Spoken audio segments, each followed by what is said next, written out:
Hi, everybody. Lovely to see all of you folks this Sunday evening. I'm Lisa Hart. I'm on the board of the Neighborhood Council Sustainability Alliance. We have a couple other board members, and I think some others will be joining. So first, Dawn and Scott and any others, if I can't see, and Muriel just popped on. Can you folks please introduce yourselves in that order? Dawn, Scott, and Muriel. Okay, I'm Don Dwiggins, another board member of the NCSA, and I guess that's it. I'm done. That's it. That's good enough. Thank you. Scott? Hi, everyone. Scott Epstein. I'm the former chair of the Mid-City West Neighborhood Council and current board member here at NCSA. Thanks for being here tonight. And Scott will lead our bylaws discussion later this evening. And Muriel?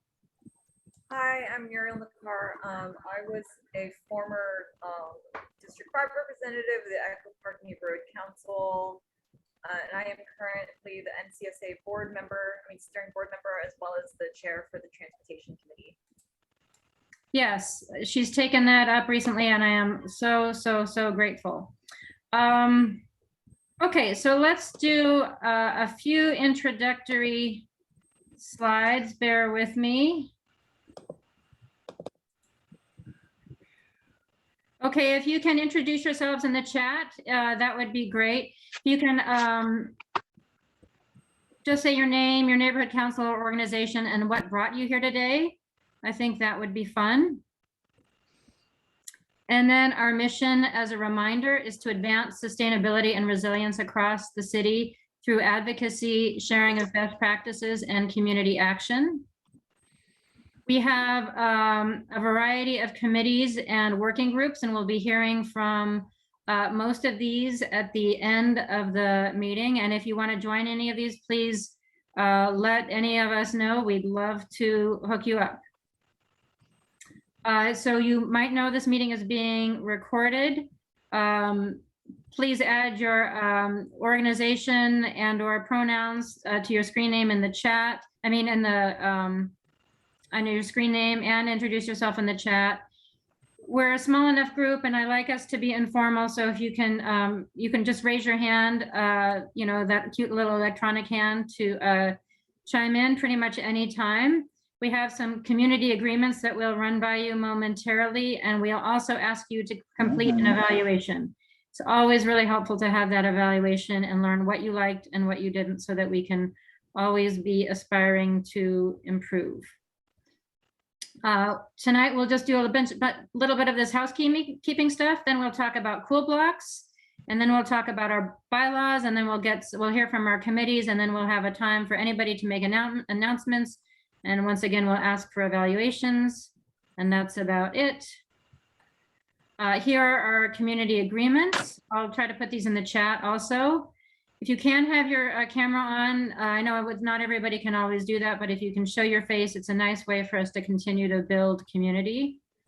If we can assume good intent and give people the benefit of the doubt, that really helps a lot, I have found. If we can show respect and appreciation, that also helps. I love the chat. We all, I think, well, maybe not all of us, but many of us love the chat. But if we can not be too tangential when we're using the chat, that would be good. If we can be listening to those who are speaking, that's helpful. And if we can step forward and then step back, meaning contribute, but also let others do the same, that's good. If we can be as concise as possible, that's helpful. And of course, we always want to be having fun, because what's the point of doing this if we're not having fun, right? Okay, and I'll try to put the community guidelines in the chat, and I'll also try to drop the evaluation in here. Oh, see, that is not the right thing. That happens all the time. I'll have to try to do that later. Alrighty, so I think we're ready to dive into the conversation about cool blocks. Cool blocks are a block by block. It's a program that we're going to be sharing about this evening. It's a block by block organizing model that enables us to improve our environment and make our neighborhoods really what we want them to be, all the while improving our relationships with our neighbors and building community. So I'm going to introduce a few folks who are going to be helping to lead this conversation, because there are several of us who know a fair amount about this now. Jocelyn, where are you? Hi, Jocelyn. I'd love for you to introduce yourself and tell us in just, a couple sentences or so your experience with Cool Blocks. Okay. My name is Jocelyn Rosenthal, and I live in historic Filipino town. It's actually part of the Echo Park Neighborhood Council, where I live anyway. But I have the book here. I think it's on the web now, the content of this book. But I really derived a lot from being involved in this process. It was, for me, it was profound and illuminating and transformative personally in some ways. For example, there's a technical section here which helps you analyze your carbon footprint. And so, that was very illuminating, and I changed some practices in my own personal life as a result. And also, it gave resources of how to counter or to balance payback, or they have areas in the world that you can contribute to. And I started contributing, I think in 2017, and it just automatically sends $20 a month to primary forest reforestation in Belize. But anyway, it was kind of difficult. My partner and I, my co-leader and I, my neighbor across the street, we did all of the steps. We initially went door to door to our neighbors, inviting them to our first meeting. We had dinners. We alternated a location for the dinners. And out of 8 households, 5 continued to the end. A couple joined at the beginning, thinking that this would be a good opportunity to promote their own business with Herbalife. So at the first meeting, they brought some samples. And so that was kind of dicey, because I think ultimately they got disappointed that, they didn't get the result they had hoped for. But anyway, I don't know what, I mean, there's actually a lot to talk about. I would have to go chapter by chapter if I wanted to do justice to what we went through, but I'll chime in, and if there are any questions later on, I would be happy to answer and, share our experiences. That's perfect, Jocelyn. I should have said, Jocelyn is also a commissioner on the Building and Safety Commission, and she used to be, I don't know if you said this, Jocelyn, but she used to be our representative from both the Echo Park and the Rampart Village neighborhood councils. And in case you couldn't tell, she was a Cool Block leader. So she brings, when we had this program, a pilot here a few years ago. So she brings a lot of wisdom to the conversation tonight. And Lorraine, one of our board members, was also a Cool Block leader. So Lorraine, could you introduce yourself and say a little bit about your experience as a Cool Block leader? Yeah, hi everyone. My name is Dr. Lorraine Lundqvist. I did the pilot program a few years ago. I was a Cool Block leader, and it was really amazing. Even just the very beginning of knocking on the doors of every neighbor and asking them, recruiting them to be a part of this program was really fantastic. I knew some of my neighbors, but not all of them. And it was great to make that connection and, just get everybody's contact information. But then we got a group of people together that wanted to meet regularly, and we had a lot of success. Basically, this is a program where you're together, you're taking action to reduce your carbon footprint. So, we did things like, multiple people on the block put in like drought tolerant landscaping and even just like refurbishing or doing maintenance on the air conditioner to make it more efficient and things like that, and insulation, attic insulation and things like that, stuff that like you kind of, maybe you've heard of, but you don't know how to do it, or maybe you just need some extra reminders or somebody to do it with you to help you guide the process, or like seeing the yard in your neighbor's lawn and saying like, oh yeah, that looks pretty nice. It's not taboo anymore, because at that time it was a little bit, no one had done it. It was cool, and we also got we did a lot of emergency preparedness as well. We know who on the block needs extra help if there's an earthquake or any other kind of disaster. We know who has the most water stored and food stored and things like that. So we know that we can share those resources, and we even started advocating, on a higher level, more political level, writing letter to our city council member, working on getting stuff done in our neighborhood. And honestly, it was one of the things that sort of helped me. I eventually ran for office, and I feel like that was one of the things that felt like a start towards that. So it was meaningful for me personally to become involved in my neighborhood and be doing work together with my neighbors was really exciting. So I'm excited that we're doing this program. I'm excited that there's funding behind it. My highest vision is for folks to have support with the actions that they want to take, and because we're recruiting 200 Cool Block leaders, I think there's a lot that we can do to collaborate together, and maybe even do, I don't know, group buys of electric heat pumps or whatever. There seems like there's a lot of really cool opportunities here. Cool. Thank you, Lorraine. And now I would like to introduce Andy Schrader. And if you don't know him, you will momentarily. Although he did just leave the screen, but I'm sure he's coming back.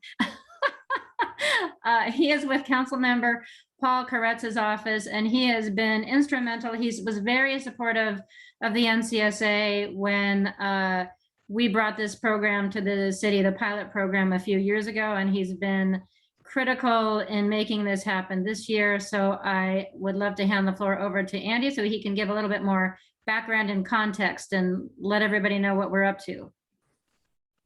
Hey, thank you, Lisa. And I just want to say, I don't think I've spoken in front of the NCSA for a really long time. I just want to say thank you for everything that you guys do, the support you give to so many of the city's environmental legislation issues is tremendous and so helpful, and helps things get approved so much faster than it used to in the old days. So I don't get to say it enough, but thank you all for everything that you do. It really helps move progressive policy through the city. So speaking of progressive policy, this one is on the bleeding edge. Lisa and some other folks brought this to us in 2017. Called the Cool Blocks program. We piloted it with 16 neighborhoods. The one I remember, Lisa has other memories, but this is what I remember. We piloted 16 neighborhoods. We finished with 9. The one that, and maybe I'll give you a little like how it works. So the definition of a cool block is a traditional neighborhood of houses kind of facing each other, or an apartment building. And one neighbor invites the rest over and says, let's work together as a neighborhood for the next 5 months and go through this pre-established program to do, as Lorraine and Jocelyn mentioned, to do energy efficiency and water conservation and waste reduction and emergency preparedness. And so, and the best part about the program is for each chapter, like you do a chapter every 2 weeks, for each chapter, you have a number of you have a menu of a number of items that you can pick from. So it's sort of like a pick your own adventure. And so you can do what's best for your neighborhood and what's best for your own home. And then, so the one that I know the best that finished back in 2018 is the Carmelina Cool Block in Brentwood. And they finished literally the week before the July 6th heat storm. And half the block, the electricity went off that day. And they clicked into action. They had already mapped out who had the big refrigerators. They got food across the street into the big refrigerators. They'd mapped out who the elderly folks were. They got the elderly folks across the street into air conditioning. And the best part of the program is the woman who had lived at the bottom of the street for 40 years finally met the woman who lived at the top of the street for 40 years. And this is a really diverse street, lots of conservatives, lots of libertarians, and lots of progressives. And they've really stuck together ever since. Like they really made a commitment to set aside their differences and work together toward a cohesive neighborhood. And they've really stuck together ever since then. They had quarterly block parties until COVID hit.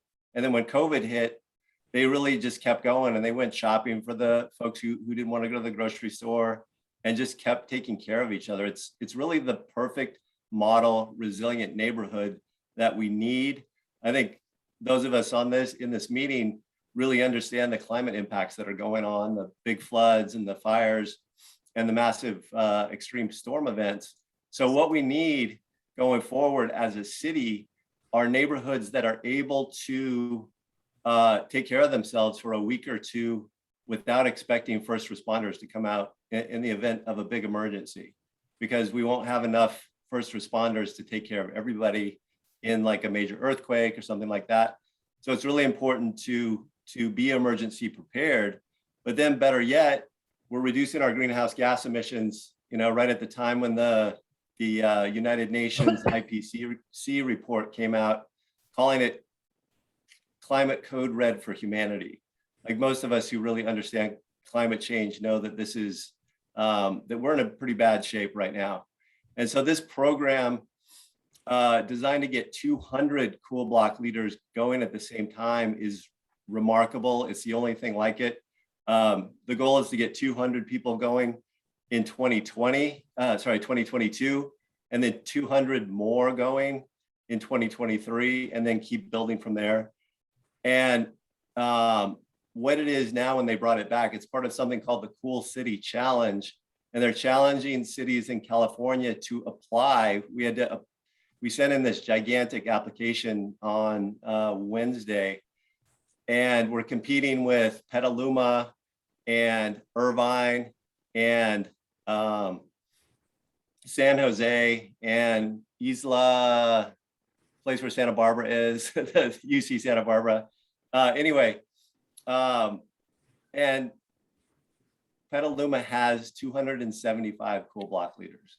So they're literally eating us for lunch. So LA really needs to step it up. And we have a really good chance at getting the $1 million. 3 cities are going to get $1 million in support for this program going forward into the next 2 years. And as you know, this is probably know. Yes, I'd like to speak to the. We're in the last year and a nurse half of W6, Councilmember please. Koretz's. I'm sorry, I term. gotta mute people or ask if you guys can mute Right. yourselves if you're not muted, and I'll try to remember how to do that. Uh-oh. John and Michelle, can you mute yourselves while I remember how to mute you? What time? What time is 20:45? Just a second, I'm almost there, okay. Okay, I think they're muted. Sorry about that. Yeah, you got him. Anyway, Councilmember Koretz is terming out at the end of next year. So, hopefully we'll have somebody who's just as strong replacing him, who's a strong supporter of these types of programs. But this is really our best chance to get this done right now. So anyway, I encourage you to get involved. It's a terrific program. There's going to be lots of support. Lisa has been driving this, and we've got lots of interest from around the city. So I hope you join. Yeah, thank you. Let me open it up right now, super briefly. Does anybody have any questions or comments right now? We'll probably answer them. It's okay if you don't, because we'll go into a little bit more depth and we can answer them as we go on. Okay, Joanne, go for it. And then I'm going to show you a video after Joanne. Oh, okay, Joanne and Helen, and then we'll go on. What if you're nervous about your neighbors? What if you don't feel comfortable about them? I mean, I moved into this area 9 years ago from really a community where we all knew each other and helped each other and really loved each other. And the neighborhood sort of drifted apart, and it was under the Hollywood sign, and we got besieged by tourists, so a lot of us left and a few died. And so now I'm in a neighborhood where the council office actually wants me to bust my neighbors because they're turning their front yards into parking lots illegally. And so I'm in the process now of doing something kind of the opposite of this. And I really feel kind of uncomfortable about my neighbors. So I mean, we did have one period where we had these neighborhood watch meetings, and it was a little further away than just my immediate people. And that was nice. I mean, that worked out really well. We got some response because people care about safety, but it was a larger radius than probably. Joanne? Yeah. I'm sorry, I'm going to ask you to be succeint, and I want to make sure that. Yeah, so I just want to know, what do you do if you just really don't feel comfortable about your neighbors? Okay, so I don't know if Andy or Lorraine or Jocelyn or anybody else wants to take a stab at that. I mean, I'll just say, there's no obligation to reach out to every individual, if there's somebody that you really truly feel is unsafe or something like that, then, nobody's making you talk to everybody. And only a subset of not everybody's going to have the time to participate in a program like this, or you're going to want to participate in a program like this. But I definitely think that, that in almost every case, talking to your neighbors and inviting them to participate in a program and just getting to know people better gives a better foundation for solving all kinds of problems. And it doesn't guarantee you're going to see everything on the same wavelength, but I think getting to know each other is almost always positive. In terms of outdoor meetings with COVID, is that? Andy, do you want to address that?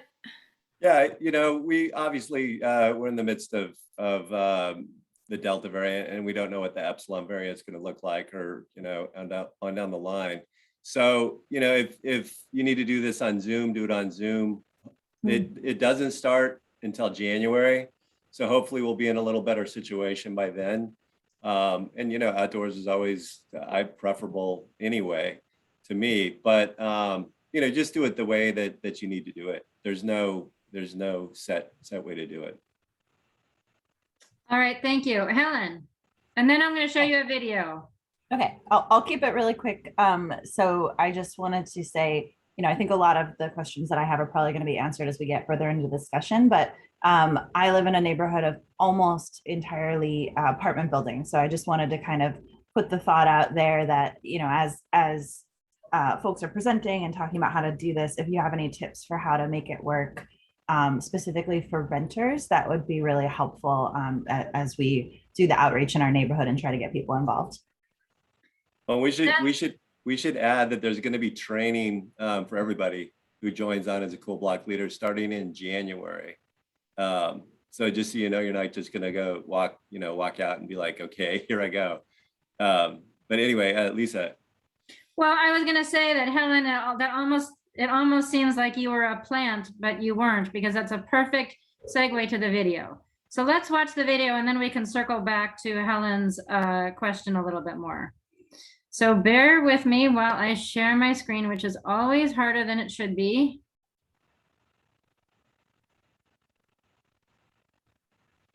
And in fact, is harder than it should be. Okay, so I'm going to answer while I get ready to do that. So this video was created by a Cool Block leader, and is of, she was in Palms. She was actually in Palms, I just realized. So you're going to love this even more. And in an apartment building. And so in a minute, as soon as I'm able to share this, you'll see how she did this.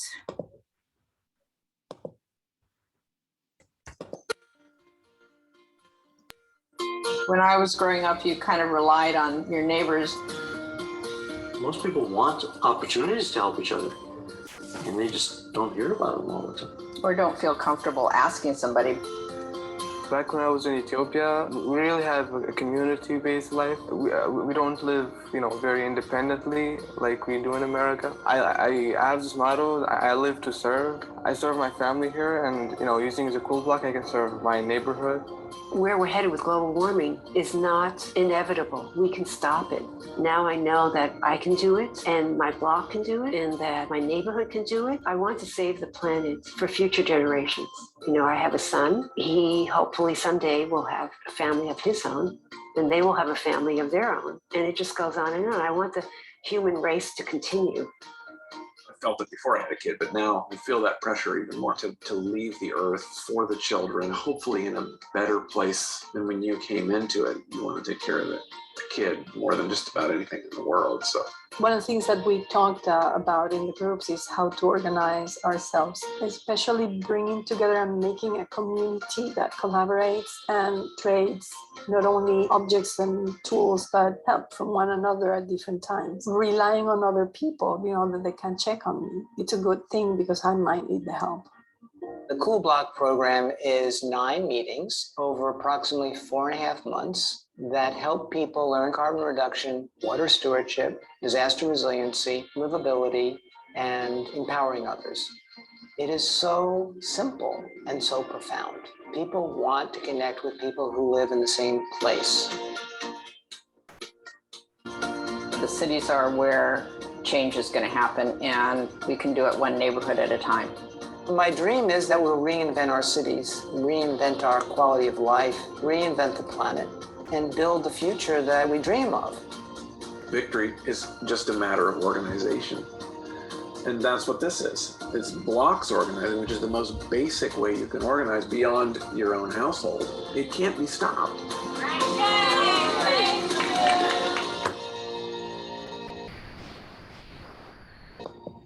If I can say also, just with regard to renters, I was speaking, I'm a single family home owner, so I was speaking from that perspective, and that's my block. But in my experience, the other Cool Block leaders, it was really the people living in apartments who organized their apartment building as what they were defining as their block that I think were most successful. And it's amazing what you can do, getting a few neighbors in an apartment building together, even to advocate for things to happen in the whole apartment building, like maybe, the whole apartment building needs to do better with recycling or better with energy efficiency, or there's a lot of things that you can make happen. So that was exciting to watch.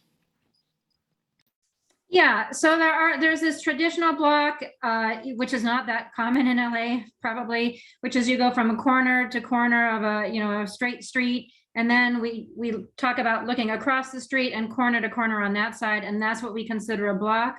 But there are all kinds of different configurations. And lots of times we just sort of have to huddle together and figure out what might work for you, what might count as a block for you. And we call apartment buildings vertical blocks, if they're big enough that they could constitute a block all by themselves. I've seen some challenges with blocks, primarily with property managers. That can get a little complicated. So anyway, there are different challenges. And of course, some of the things in terms of efficiency, you can't do as easily because you don't own your home. So it is different, but it's absolutely doable and can, as Lorraine said, and as the video attests, and as Erica would attest, it can be super powerful. Okay, so I would like to walk through a little bit more about how it works. Traditionally, pre-COVID, we really emphasize the importance of knocking on your neighbor's door because that's pretty novel. That's actually not something neighbors often do. And so that novelty turns out to be pretty effective. And the idea is you knock on your neighbor's door and you say, hey, I'm a neighbor and I'm wanting to get people together in the neighborhood to learn about a program partnering with the city of Los Angeles to help us better conserve natural resources for the sake of our children, to get to know each other better as neighbors, and to create a healthier, safer, and more livable block. And when you do that, it turns out a lot of people say, sure, I'll attend that meeting. And then about half of those folks actually show up at that first meeting. And then about 75% of those actually agree to be part of this effort, this 5-month program. So regarding COVID, of course, we're in uncharted territory. I don't know what's going to happen. I don't think anybody knows what's going to happen. But we might try different outreach methods besides knocking on your door, on your neighbor's door. Or maybe you knock and then you kind of just back off and maybe you're wearing a mask, you know, depending on how folks are feeling. But we'll support you in all those pieces. We have flyers and we can have letters and stuff like that to help you reach out to your neighbors. And then you have that first meeting. And one of the reasons this program is powerful is really this neighbor to neighbor piece. There's that whole idea of mutual accountability, because you are saying to your neighbors, I'm going to do X. And then a couple of weeks or so later, you got to come back and say what you did. And so that's really powerful at actually kind of galvanizing behavior in a way that we typically don't see. And as Lorraine was saying, you have the support of your neighbors. So let's say you don't know something. You'll have our support and the support of your neighbors in taking on whatever you want to do.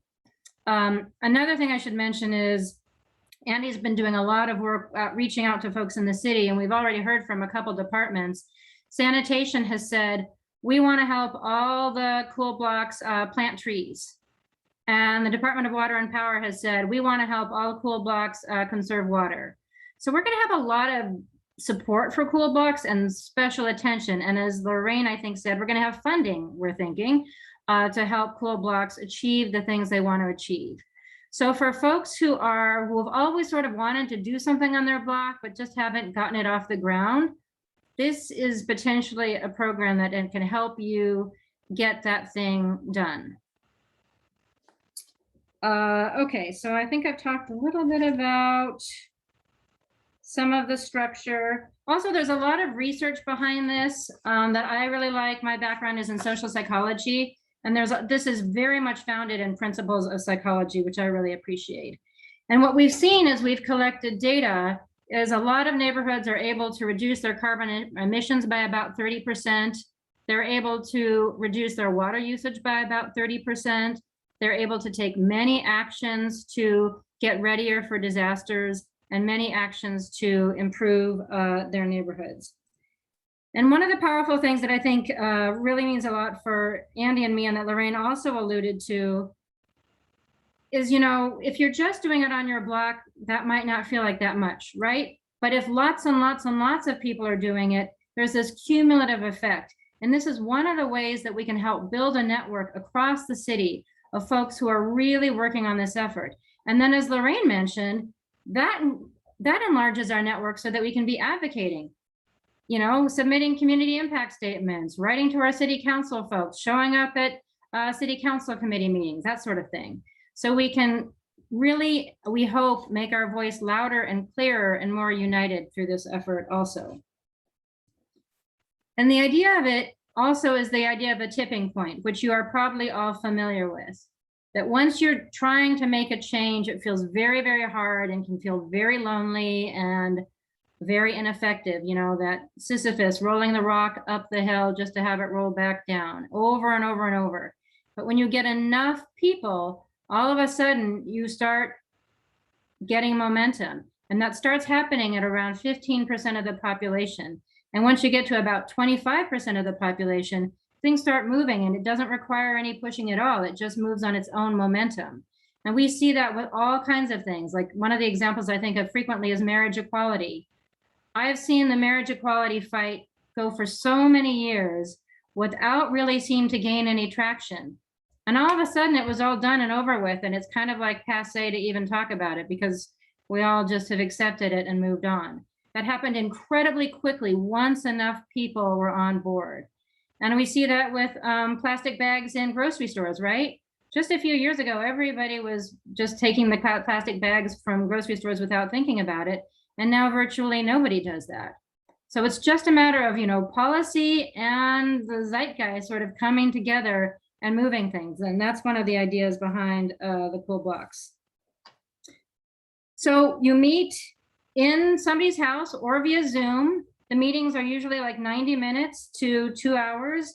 And there's a specified list of topics that I will run through very briefly in a moment. And each of these topics is designed to help you get closer to your goals.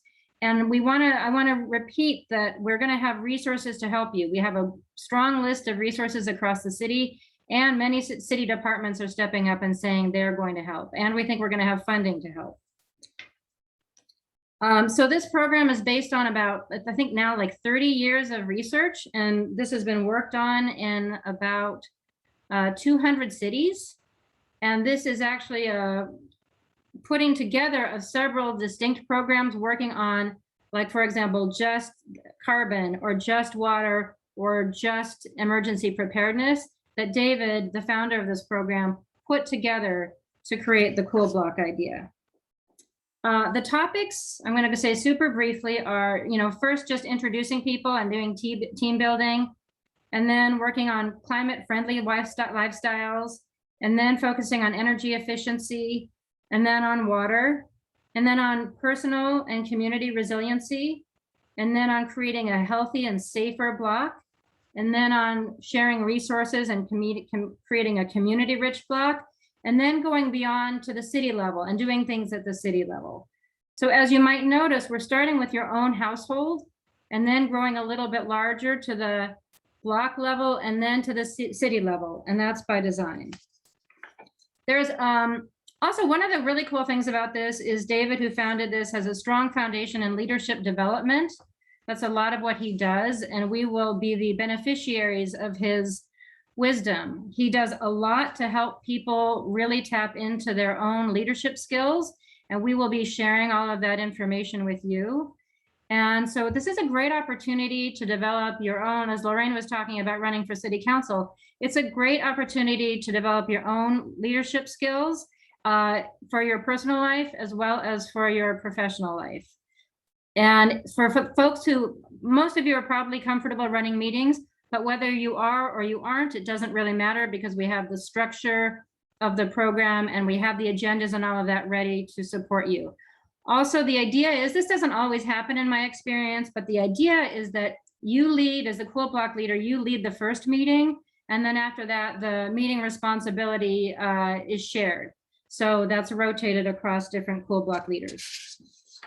Okay, another thing I want to talk about is the measurement piece, which the way I recall was the least favorite piece. I think that's probably gotten a little bit easier with the new website, but you do need to enter the actions you've taken, because that does get converted to tons of carbon and water reducage. And we do want to track the actual effects of this program for obvious reasons. We want to know if it's working or if it's not working. So we do ask that people track that.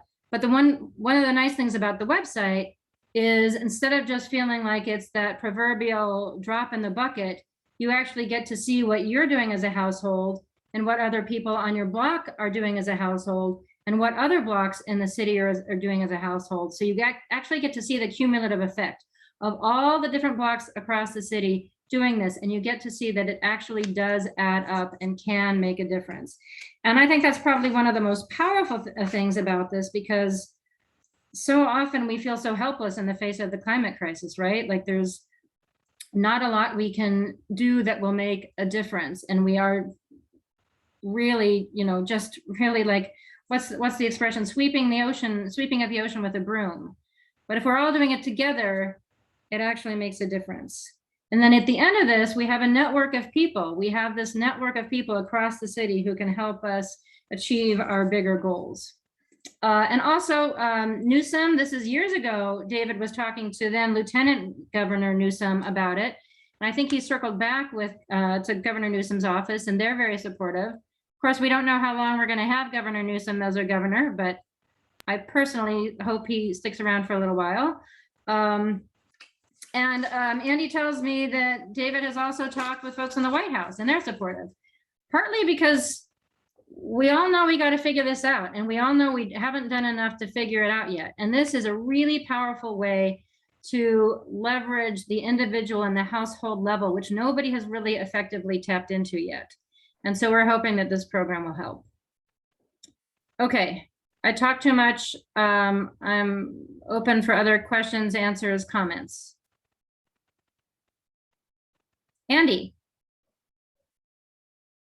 did you want to say something? I thought you did. You hit it, but I'm happy to give a little more context. The governor and the president are both looking really hard for, how do we address the climate crisis? Like, the international community clearly is not going to get it together. The federal, with this Congress and the Senate, is not going to get its act together. Our state legislature is actually not as great as we would like them to be. So if we're really going to pull off what we need to do on climate in time to keep the planet habitable, just very basically, that we need to do something like this from the grassroots up. And doing this in conjunction with other cities, it's probably going to be Irvine and Petaluma and us, I'm hoping. But doing this together is gonna send a strong message about community rising up to get this done. And then the goal is really to next year to get 25 cities in California going on this, and then just keep expanding from there. There's a pilot going in Boulder, Colorado right now. So it's going to spread like I'm not going to say like wildfire, because I'm not going to say that, but it's going to spread quickly. And of course, if Los Angeles does it, people are really going to be paying attention. So we really need to get this right. And it's from where I'm looking at all the, if you just Google flood in the last 2 months, there's been like 100 major floods around the world just from the extreme rainstorms that are going on. Not counting the hurricane. And so we just got to get our act together. And this is I think this is a great way to do it. Thank you, Rosalyn. And then Dan. Yeah, I had 2 questions. The first is, I was just wondering if you have mixed use residential and businesses, especially on your block, if Cool Blocks covers or people have talked about ways to include those businesses that are part of your block in the Cool Blocks program. So at your business, your business as your neighbor, essentially. And my second question is about. Okay, let's go one question at a time. Okay. Okay. Yeah, no problem. Does anybody want to take that? I'll jump in. So the way the program is designed is supposed to be for residential, but one of our partner organizations is really interested in organizing their business district around this. And as far as I can see, the Cool City Challenge, here we meet the requirements, and then we'll just keep going and doing what we need to do. So I think a mixed use is there's going to be more of those in the future. So we need to figure out what the model is for that anyway. So I say go for it, and no apologies. Let's just go for broke on all of this stuff. But also let's keep in mind that we are creating a model that we want to spread. So, keep track of best practices and keep track of problems, and we'll figure out how to resolve them. And in the interest of actually keeping it succinct, I'll break my second question into two questions. So secondly, sorry, is reducing waste a part of it?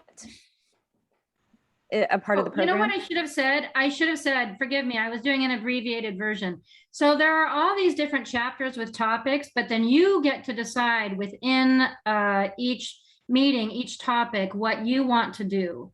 And if there's stuff that is not addressed that you want to do, you can come up with that, and you can make up your own plan. So there's some structure within the topics, but you have a lot of flexibility to do whatever you want to do within that.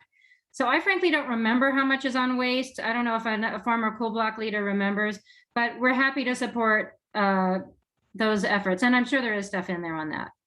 Okay, great. And my final, because I think that would be fantastic. I've seen an additional very large proliferation of waste and plastic usage since the pandemic. And actually, I see a lot more plastic bag usage too. So it's been a little concerning, and it does tie directly into climate change with the use of fossil fuels. And then finally, do you think, because as a city-supported program, there might be any support for residents as they engage in cool blocks who want to figure out resources for, saying, tapping into EV incentive programs and things like that? Okay, I'm going to answer that too, because we just wrapped up an EV program. So I will just tell you, I'm definitely, if we are able to get this program off the ground, I am definitely going to be pushing the EV thing, which Rosalind and her neighborhood council helped us with. So yes, just because that's one of my passions, and because we're on top of that and have those resources. And because I'm still hearing people say, oh, EVs are out of our league. We're just, we can't do it. And we can, and I just feel like we have to keep helping, supporting people. So I feel like Cool Blocks is a great tool to help make that happen. Great. Yeah, and I think there might be other kinds of incentive programs in all sorts of areas that it would be great to be able to tap into or have resources from the city on. That's it. Thank you. Helen. Okay, I have a couple, I think these are mainly logistical questions, and I think I just answered one of them myself, but people sign up using that Google form, the Google Docs form that's linked from the NCSA website, right? Yes, and I'll put it in the chat right now. Okay, and what's the deadline? Because I think I saw two different deadlines, and I just want to make sure we have it right in our social media when we publicize this. I'm going to let Andy answer that. Where did Andy go? Okay, well, maybe I'll answer that. We had a deadline of September 7th, which was really not achievable. That came up really, really fast. And so we got an extension until the 23rd. Okay. And I don't know if we're going to make that. That's very, very ambitious. And I'm cautiously optimistic that we might get the grant, even if we do not meet that deadline. But we are really, really pushing for the 23rd. But I should say we are going to keep recruiting after the 23rd, regardless. Does that help? Yes. So we'll encourage people to sign up by the 23rd, but yes, the form will still be there and accessible after that. Yeah, that's fair. I think that's fair. It's yes. And then what is our goal? How many people are we trying to hit? We have about 60 now, roughly, and that's kind of hard to count for a couple of reasons, but we have about 60 folks who have signed up, and by the 23rd we want 200. Okay, that's what I thought I saw. And then in order to sign up, we just need one person per block to sign up to be a leader, right? And then after that, so it's not like if I wanted to be a block leader, it's not like I have to go recruit people now. I just have to sign up and commit to it. And then all the rest comes later, including the training and all that. Exactly. And you don't start recruiting until you've been trained. I mean, people can. I think Christine, I don't know if Christine is still on the call, but she's going to be a Cool Block leader. And I think she's already sort of started informally recruiting, but you don't need to. And I don't know if we said this, but I want to be clear that we're going to have one cohort starting in January, and then another group starting in May, and then a third group starting in September. And on that sign up form that I put in the chat, you get to just say which you prefer. And that's it's when the really training, that's when the training cohorts start, and then you'll start your program after. So it's not you'll like get trained and then you'll start recruiting. Yes. Okay. And the training starts in January. Okay. Yes. Perfect. Okay. Those were all my questions for now. Thank you. Those are great questions. Thank you. Lisa, you want to give me want me to give a little more context of how it's going to start out? Sure. Thank you. Yeah, sorry, my internet crashed. So like I mentioned, we applied for the program last week, and we're supposed to hear I think the first week of October, we'll know if we're one of the official, Cool City Challenge cities.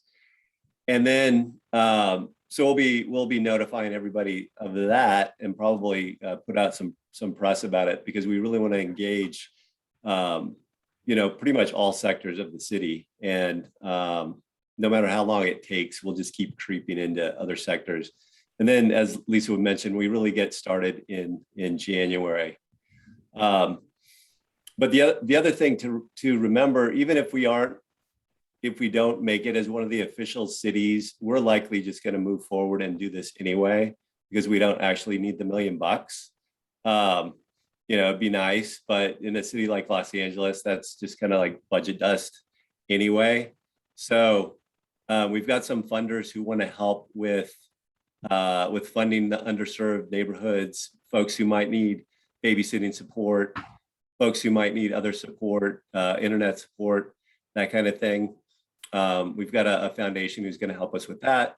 And we really want to support all the different neighborhoods in the way that they need to be supported. Every neighborhood is going to be a little unique and a little different. And so we want to make sure that you, as Cool Block leaders, figure out what the problems are or problems that come up. And you're going to have a team that's going to help you to address those problems. Thank you. Jocelyn. I just wanted to address the issue of waste. One of our experiences was that, and I was trying to look for it in the book, but our experience was that we set a goal of reducing our black bin usage. So we, in terms of accountability, we report back to each other. Well, in the last 2 months, I've reduced my usage of my black bin to half of my previous utilization. So I know it's somewhere in the book. The other thing that I, wanted to share was that this would be the training and the ongoing discussion with Cool Block leaders will be a forum to share your own goals and aspirations. For me, in the last disaster floods in the Southeast, I wondered, what do they do with the sewage, with toilets what do they do? Well, personally, we have a small group that's working on dry composting toilets, using buckets for emergency and all that. So I think, all of interesting best practices could be folded in this more network kind of discussion. Thank you. Thank you, Jocelyn. Joanne. Hi, my question's in the chat. I was just wondering if you have a blurb we can put on our NC website, because we would like to do more blocks than just mine. So how can we do that? Thank you. That is such a great segue to one of the things I wanted to talk about. Somebody connected to the Granada Hills South Neighborhood Council pointed out that if each neighborhood council got 2 people, we would be at our goal. And so that's one of the things I wanted to impress upon all of you who are representatives tonight. If you could help, and I've seen this with I didn't even know about this group called Hodge, something helping out, doing good, I think they're called. It's a network. Hang out, do good. Thank you. So Lorraine's heard of it. I had not. And through that, it's the snowball effect. Like one person told somebody, told somebody, told somebody. And so we've gotten a nice little group of folks who have signed up. And I'm hoping that all of you folks can help us do that, like posting on Nextdoor, posting on your social media, sharing our social media. So we have a lot of stuff on our website. And I think I've sent everybody who's a representative of flyers, but I can resend that, or we could post it on our website. If there's something that I think we have, you know, if there's something that you need that you haven't found or don't have access to, let me know, and I will do my best to make sure that you have it. Because, and one thing I haven't done, Joanne, is I know a couple of the webmasters, who work for the neighborhood councils, and I've been meaning to reach out to them and ask them to post it on different websites. Yeah, if you have something that they can use and explains what it is succinctly, then, there are a lot of neighborhood types in this neighborhood. I may complain about mine, but there's a lot of better neighborhoods that for, cohesiveness. And I think there are people that would do it. Yeah, I mean, if you think about it, if there are 4 million people in the city of LA, we really, really should, as a network of neighborhood councils, be able to find 200, right? Like, it should be doable, even though time is tight. Right. So I really appreciate the question, and we will try to make sure that you have all the resources you need. Thanks. Lorraine, I think we have time. Lorraine, do you want to do a very, very brief version of the visioning exercise? Hi, Desi.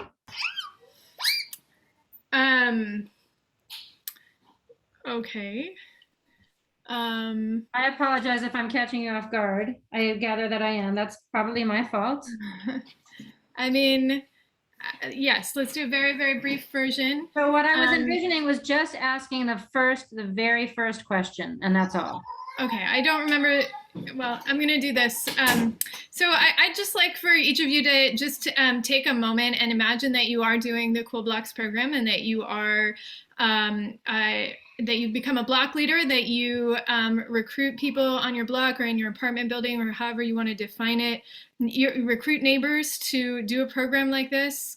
That it's incredibly successful beyond your wildest dreams. And I just want you to, meaning that, folks got together and reduced their carbon footprint and improved their disaster resilience and started improving their community more broadly together as neighbors. And I just want you to envision that and,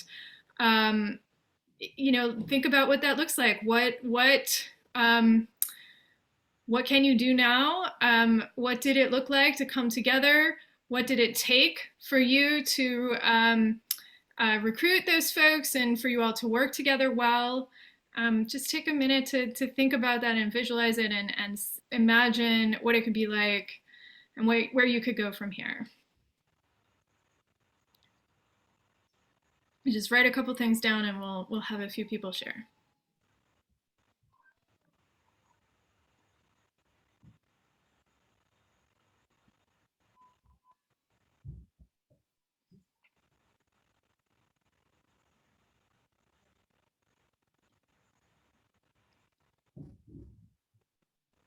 And what does the quality of life feel and look like also?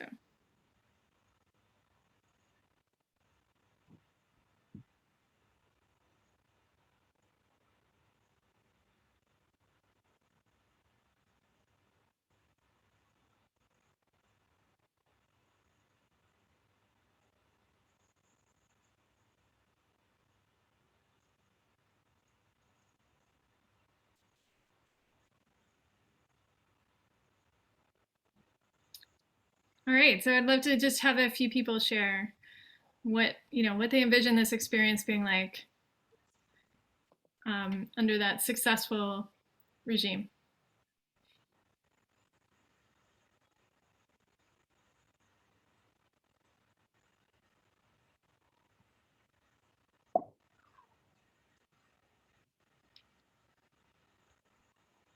Anybody?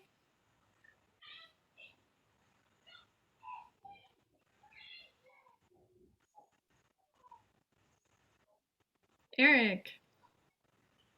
Yeah, I just thought, connecting on some level, because, some neighbors I'm envisioning, I think would really respond well. And then others, I don't even know. So just to have any connection by saying, hey, hi, and, maybe it will, I might never go anywhere, but even to have a connection. So I really embrace that part of it. I like that.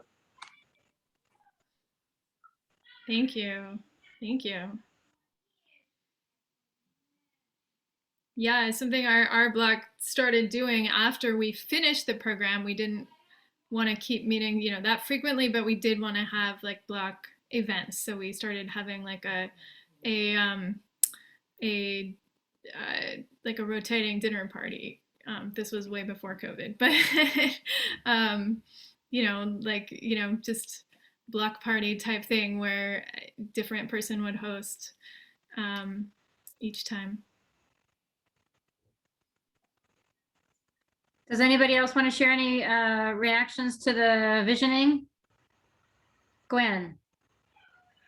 Well, actually, somebody that was formerly a president from my neighborhood council, she's been doing block parties for quite a while. I mean, decades. And it really has built. I would imagine that it would just be persistence and appealing to a wider group. Not everybody is interested environmentally, but I've been wanting to do this for a long time. And one thing that I wanted to do as just a beginning point is that my neighbor had created a butterfly garden, and it's gotten some buzz. And I'm going to be sending an invite to everybody up and down the street for giving them plants and to try to build that. And there's also an alleyway where I'm going to ask for their permission to put plants for this in the alley behind their homes. But my public safety chair and I have been wanting to incorporate public safety which is a sustainability issue, resiliency. So to appeal to somebody who's not so much thinking about gardens and, frou-frou stuff like that, what I'm saying is, from their perspective. So, Gwen, you're raising a really important point that I should have made earlier, so thank you. One of the reasons that David put these different programs together is for exactly the reason you just mentioned, that some people are really passionate about emergency preparedness, right? And some people are really passionate about the climate, and some people are really passionate about safety, and some people just want to do something to make their neighborhood more beautiful. And this program is sort of a combination of all of those things. It's specifically designed so that it does hold appeal for a range of people, so that it captures more people's interests. And as we know, as the climate crisis worsens, these things are all coming together, right? Like emergency preparedness can't really be thought of anymore without thinking about the climate crisis, and vice versa. They go together, as does safety and beautification, right? They're all really connected. And this is a nice way of connecting them and making it have a broader appeal to people who might not necessarily be the climate advocates that we are. Okay, I think we should start wrapping up. Is there anybody who has, I don't want to put people on the spot because I know this is our regular monthly meeting, but if you've decided that you want to sign up and you feel comfortable sharing that, if you could just raise your real hand or maybe raise your electronic hand, since we don't have. Okay, cool. Thank you, Mindy. That's fantastic. And Eric, that's great. And Ernie, Ernie, okay. That's fantastic. Ernie is our chair. Ernie, do you want to say, introduce yourself briefly? Very briefly, good evening, everyone. Thanks for being here. I hope everyone will consider how they might play a role in this. And if not this year, maybe at some point in the future, because as Andy mentioned, we're trying to do this year after year and create a collective impact of sorts. So thank you, Andy, and everyone. Yeah, and I see Helen's comment about capacity. So let's touch on that for a couple, let's mention a couple of things about that. One, As a reminder, you can sign up for January, May, or September. Also, Andy and the group that Andy is most familiar with actually met less frequently. We do not, so that they manage the load. So they basically met every month instead of every 2 weeks. We don't recommend that because then you're not in sync with your fellow Cool Block leaders. So you won't have the same rhythm and support. But we do, we really want to meet you where you are. And we'd rather have a slow Cool Block that's not getting the same that's not on the same track than not have a Cool Block at all. So if you're feeling like, oh, you'd like to do it except for X, talk to us. And we're really going to try to be flexible. And, as Andy was talking about Rosalind's situation with a mixed use environment, we're going to experiment and we're going to see what works and what doesn't work and try to, build on what works. I should add something that I left out.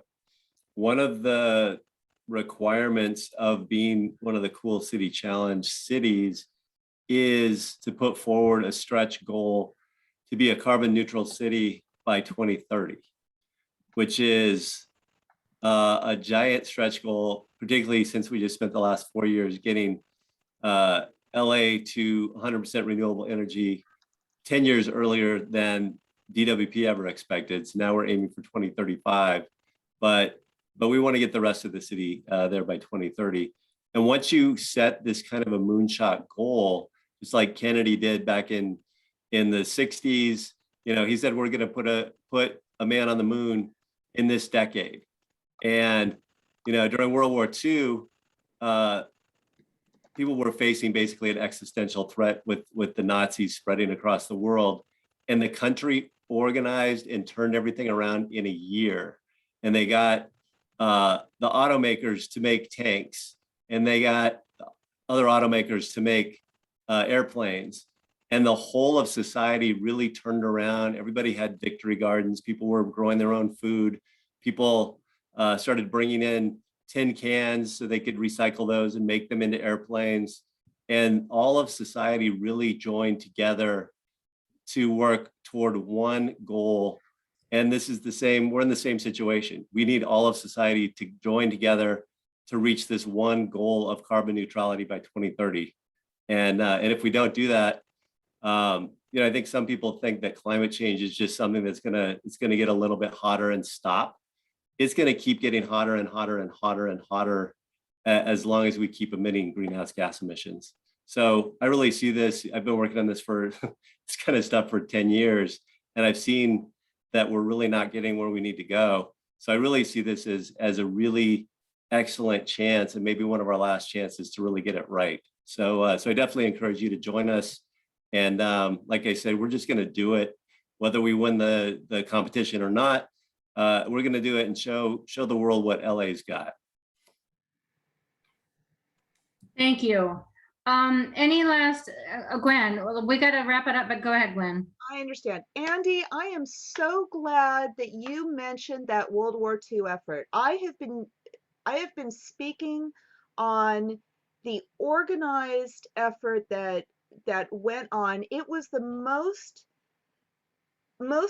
all-encompassing conservation effort ever created. And why we discarded all of that after the war, I have no idea. It actually, to that point, those who think that it's frou-frou liberal stuff, at the time in World War II, it was patriotic duty. It was one of the most honorable things you could do for your country and for those boys, quote unquote, who were across the, and sacrificing their lives, for a really momentous thing. Anyway, so I'm just saying that the mindset and the you can actually get through to people of differing political values or beliefs or a discussion points that they seem to believe. it actually can be unifying. That this mission that happened in World War II, people from both sides of the aisle and differing opinions really came together, realizing the importance. And it was through, you know, I constantly spread word about that. So I'm just saying thank you, Andy, for mentioning that. I'm glad somebody else speaks about that on a regular basis. Thank you. Thank you. And I just remembered, I just saw Dan again and remembered that I completely forgot about him. It's probably because his hair is too short, so I didn't really know who I was looking at. Dan, did you want to say anything that you wanted to say earlier? Yeah, I just want to make an observation that one of the big benefits of reducing energy consumption and water consumption, as I think cool blocks will do, is that it reduces your bills too, and Yes. Insulates you from, you know, possible rate increases later. So it's a real it's a real positive thing. People will appreciate the lower bills. Thank you for, yeah, thank you, Dan. I really appreciate you reminding us of that. Thank you.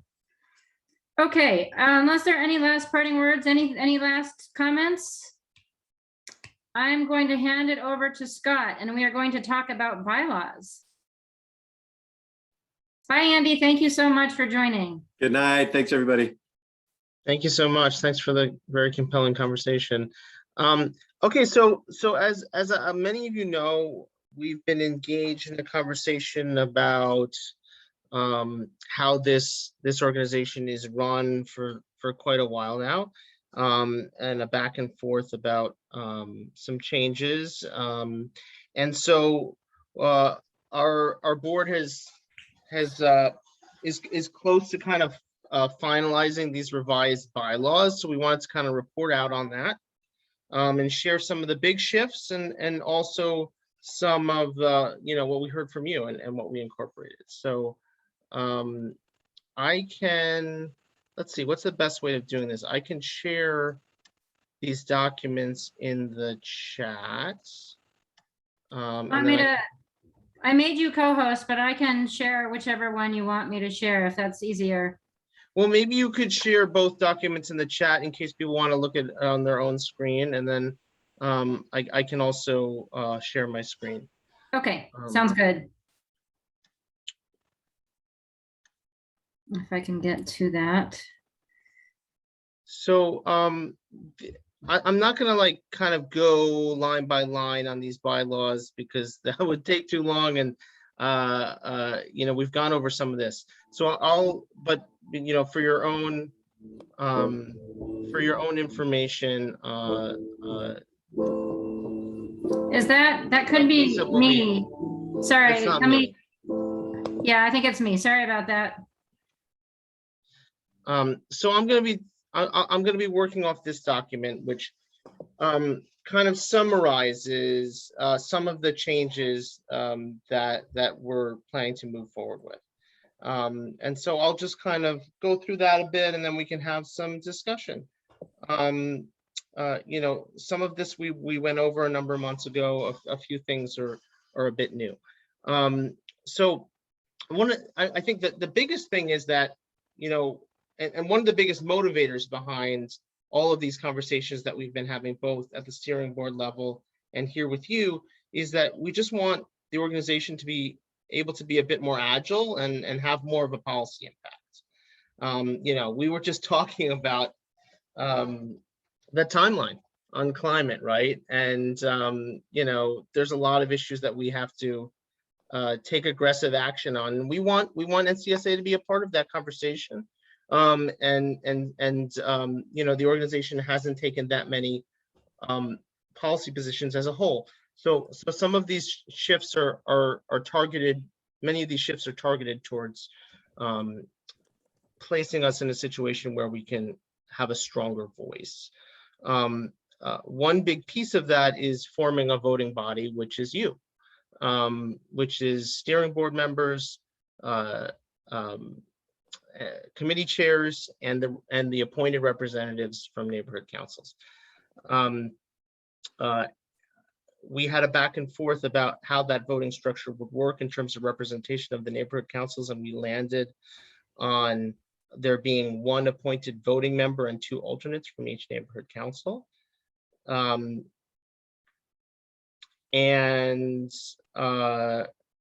We also want to formalize a bit the process by which recommendations on policy get to this voting body that is present right now. And so we're asking that committees create a committee report if they want this voting body to act on a recommendation that would include specific text of a policy position, a little bit of background, and a vote tally. Now, we're aware that committees have different styles, work with different procedures. We're not saying that any committee should use Robert's rules or anything like that. All that we're asking is, at the end of all of that discussion, or whatever process you use, take a vote. Take a vote and report that vote to us. You could go consensus the whole way and then have a vote or a vote by affirmation. Are there any no's or abstentions? If there are no's or abstentions, record everyone who's present and get us the voting tally. If you want to do something different, that's great too. But we think it's important that this voting body is able to understand what they're considering. Part of that has to do with the language being specific. Part of it has to do with the committee teeing up the issue a little bit with some background, and part of it is about understanding what level of support the idea had at the committee level. We also thought it was important that that we kind of protect minority views, and we think that asking the committees to report a vote is helpful in that regard, because sometimes folks might be shy about having a different point of view. So I think having a vote at the end of a discussion can help elevate voices. So that's I think a change that these bylaws are pointing us towards. When an idea gets to this voting body, a simple majority of the voting body members present and voting, not including abstentions, would be required for any official action. What else? And I'll add that some of these things were happening to some degree. I mean, out of our regular practice. So I don't want to say that all of these shifts or none of this was happening at all. But I think what we're trying to do is kind of formalize it a little bit more. So if some of this looks like, oh, we have been doing that a little bit, yeah, understood. But I think that this new version of the bylaws kind of makes it a little bit clearer, the process by which we get to a policy position. Another change in the revised bylaws is that we're going to be introducing an application process to join the steering board. We think that's really important. It's important that we grow the steering board. It's important that the steering board be accountable to this organization. And so we want to kind of open that up a bit and introduce this application process. We'll be providing more details about that coming soon. And we also wanted to just make it clear that the steering board authorizes committees, welcomes proposals for new committees, and appoints committee chairs. Again, some of that has already been the case, but we want to kind of formalize that and make sure everybody understands that. We just had a whole bunch of neighborhood councils. The majority of neighborhood councils have elections in the last 6 months, and that's super exciting. A lot of new people engaged in civic matters in Los Angeles. And hopefully many of those people will get involved in the NCSA. We want to make sure that we stay fresh and that we offer new opportunities for engagement. So part of that is we're messaging to you that the committees as they stand now don't have to be the only committees of the NCSA.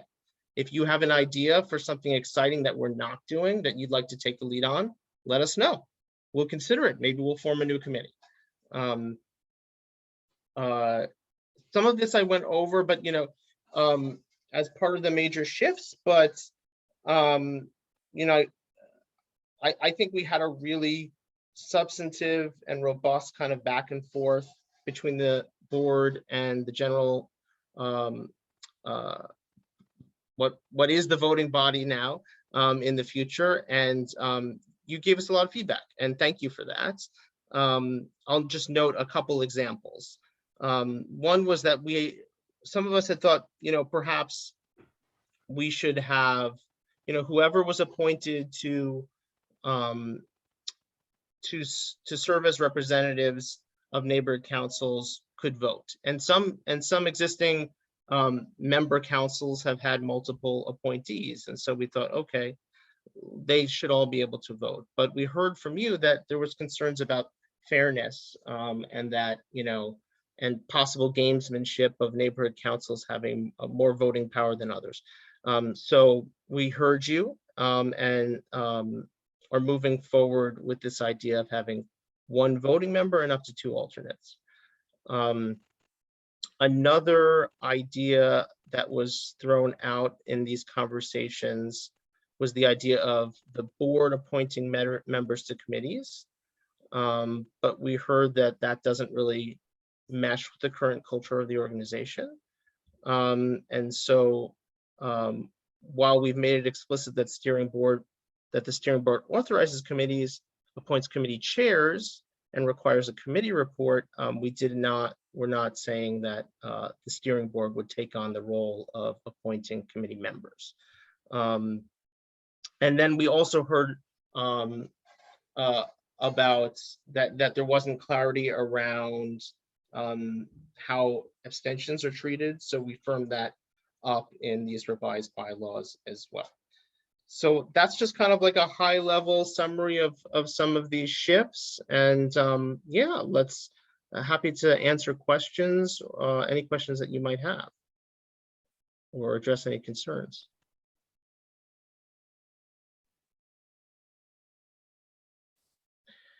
Okay, so I'm seeing some things in the chat. Who reviews the steering board applications? The steering board. Does this mean that a committee position does not have to have a steering committee approval to be voted on by the reps? So okay, so the steering board is kind of like the executive body and plays an agenda setting role, right? And so to answer Joanne's question, I think that our plan is basically, if a committee works on something and creates a recommendation, I think the default would be to forward that recommendation to the voting body to set it on the agenda. I think agenda setting is always a juggling act, right? We're dealing with, maybe multiple committees might be asking, for something to be on the agenda. We have programming that we have to balance as well. And so, we will have to weigh that, and we can't promise that every recommendation that's brought to a committee will be at the next meeting. But I think, our default would be to respect that work and give this voting body a chance to weigh in and potentially take action. I should say that we recently did not do that. The advocacy committee recommended that the NCSA did something. The board thought it was a little tangential to sustainability. So I took that back to the sustainability committee, to the advocacy committee. And I said, does that really bother any of you guys? Are you okay with that? And they said, we're okay with that. But if they weren't okay with that, I would have taken that back to the board and said, they really want to do this. So anyway, that's perhaps not codified as well as it should be, but that is a recent example of this very question. So I see Glenn's question in the chat. I'm not sure I understand it. Glenn, would you want to go into a bit more detail? Okay. So I recognize there's different ways of counting voting. And I realize a lot of people point to Robert's Rules of Order. And to me, that's a cop-out. I think each organization can affirmatively set its own rules. And since this is an alliance and you're supposed to be speaking for a majority of the member neighborhood councils, the only way to do that is to achieve a majority in the affirmative of the votes of those neighborhood councils, or at least at a very minimum, a majority of those who are present. I haven't seen the full text of the bylaws to know if there's any requirement to have a majority of the members of the NCSA present, but certainly in terms of those who show up, it certainly should be at a very minimum the majority of those. Now, there's a question in the chat about alliances. I just looked up the bylaws of the Los Angeles Neighborhood Council Coalition, which is the 99 neighborhood councils in the city, and their bylaws do require a majority vote of those present. So that means, you know, if 50 people are present, they're going to have 26 yes votes pass anything. And I would just argue that if there's a problem with something, I realize that some people may abstain because their neighborhood council didn't take a position, but there's other people who abstain because they don't understand it or they want more information. They're not ready to vote yet, but they don't want to oppose it, and so they abstain. That's a legitimate vote, and it should not be ignored. But fundamentally, if you're going to represent the neighborhood councils, you need to achieve a majority vote. You know, I realize you want to move forward and take action, but at the very least, those who at least care and show up here, you should have a majority vote of those present. And I'm pointing to Lank as a precedent over, you know, that's existed for many, many years. So I hope that explanation answers your question. Right. So thank you. The revised bylaws note that we require a majority of those present and voting, which is similar to what you're saying, Glenn, although some folks might choose to abstain, and then those people would not count towards the vote total. I guess what I would say in terms of your concern around wait a minute, well, hold on a second. Abstention is a vote. Abstention is a vote. Okay, you can say it's not a vote. Yeah. I'm sorry. Yes, you're correct. I misspoke. I meant a recusal. But in terms of abstentions, I guess what I would say is I agree with you that people should have the right to abstain, and that has a different substantive meaning than a no. But what I would say to you is my point of view would be, if you don't want the vote to pass, vote no. You know, I mean, I think there's an easy alternative to that, which is, and I think sometimes we get in a world of sort of a lot of abstaining, and I think it's a world that gets us not to action. And I think, you know, if you're really concerned, you don't have enough information, vote no. Vote no. I don't think we should assume a no means you hate the idea.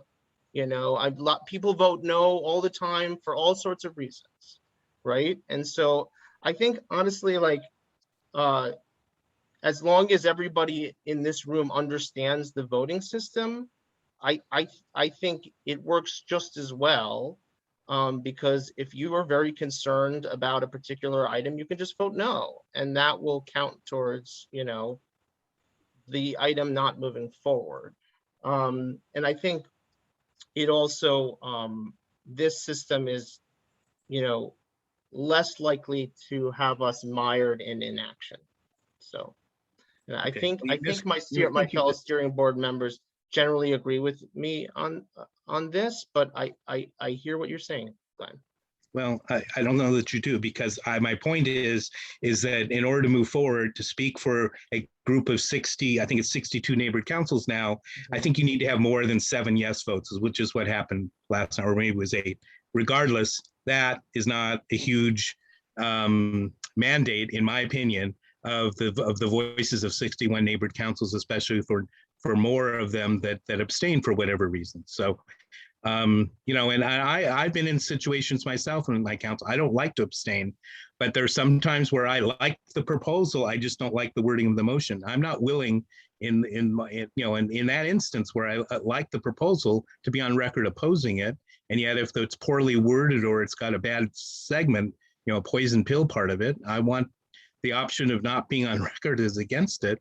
And yet it's not ready for prime time. And honestly, if you don't have a majority of the neighborhood council subscribing it to, maybe it needs to go back to the drawing board and, you know, and get some extra work done, you know, and maybe that's what the neighborhood councils are telling you when you don't get a majority saying yes.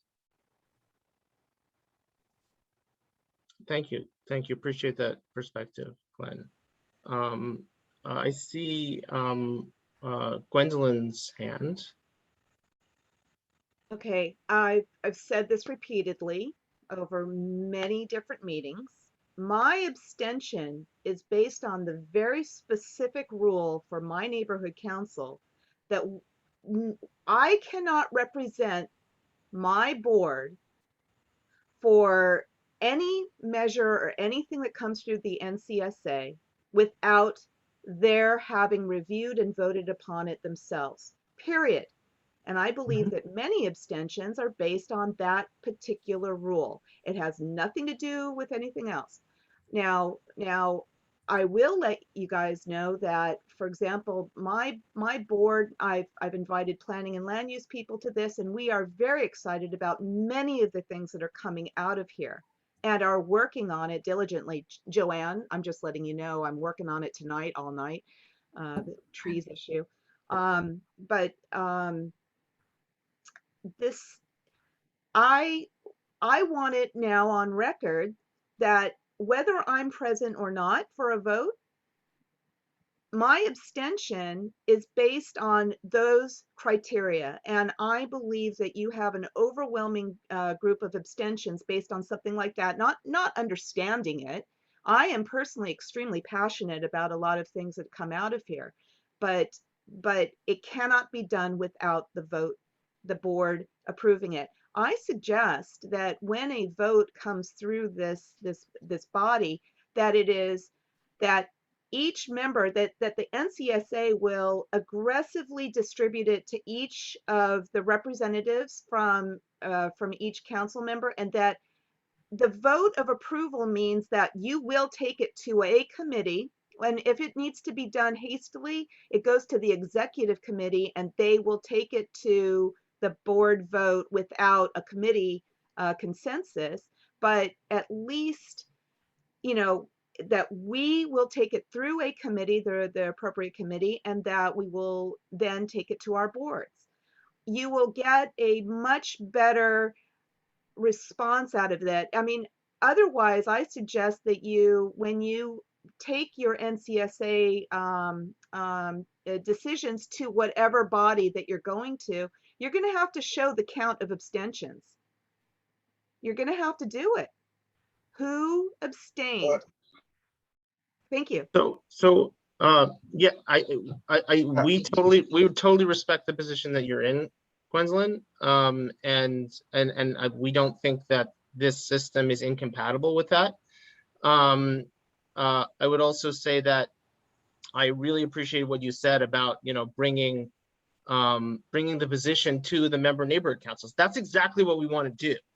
That's a big reason why we want to have this voting body, which is we want to be able to have a position that we can then disseminate and grow our voice and grow our power with all the connections we have to all the member neighborhood councils.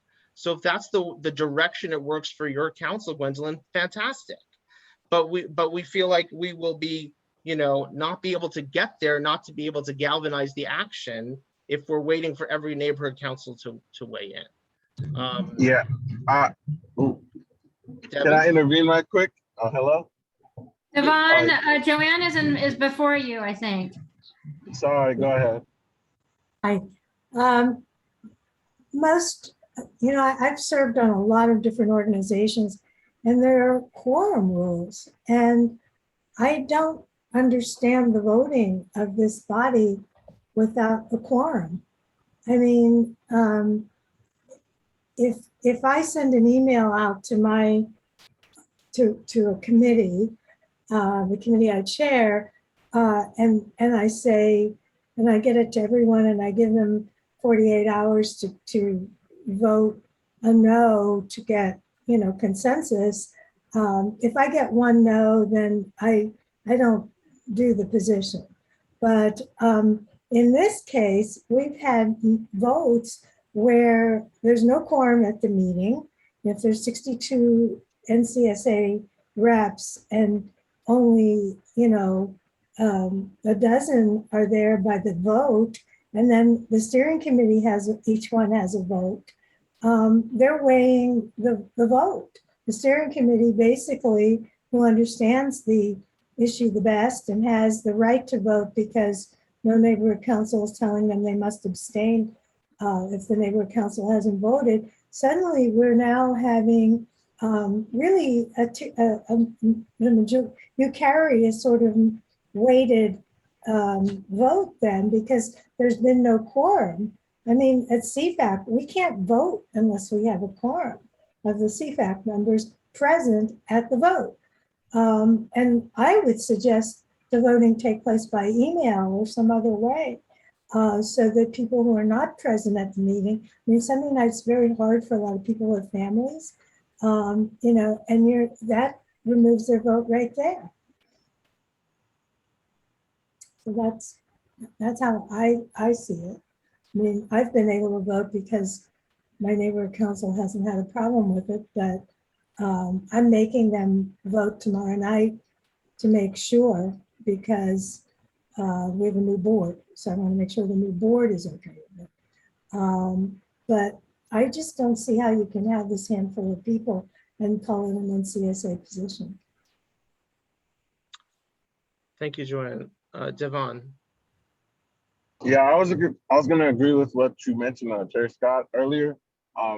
It's just like, for me as a NCSA representative for my neighborhood council, I just basically attend the meeting and I debrief back to them. But when it comes to decisions, I feel like they put us in this position because they trust our decision. But like the previous meeting that we attended, when we talked a little about the Metro project and us supporting it, if somebody can help me out a little bit, but I remember that Ms. Gwendolyn abstained for that one also. But I guess what I'm wondering is, where do we draw the line at where when it comes towards decisions, are we gonna have to report to our neighborhood councils, or do we make the decision on our own based on our neighborhood councils trusting us with going to the NCSA meetings?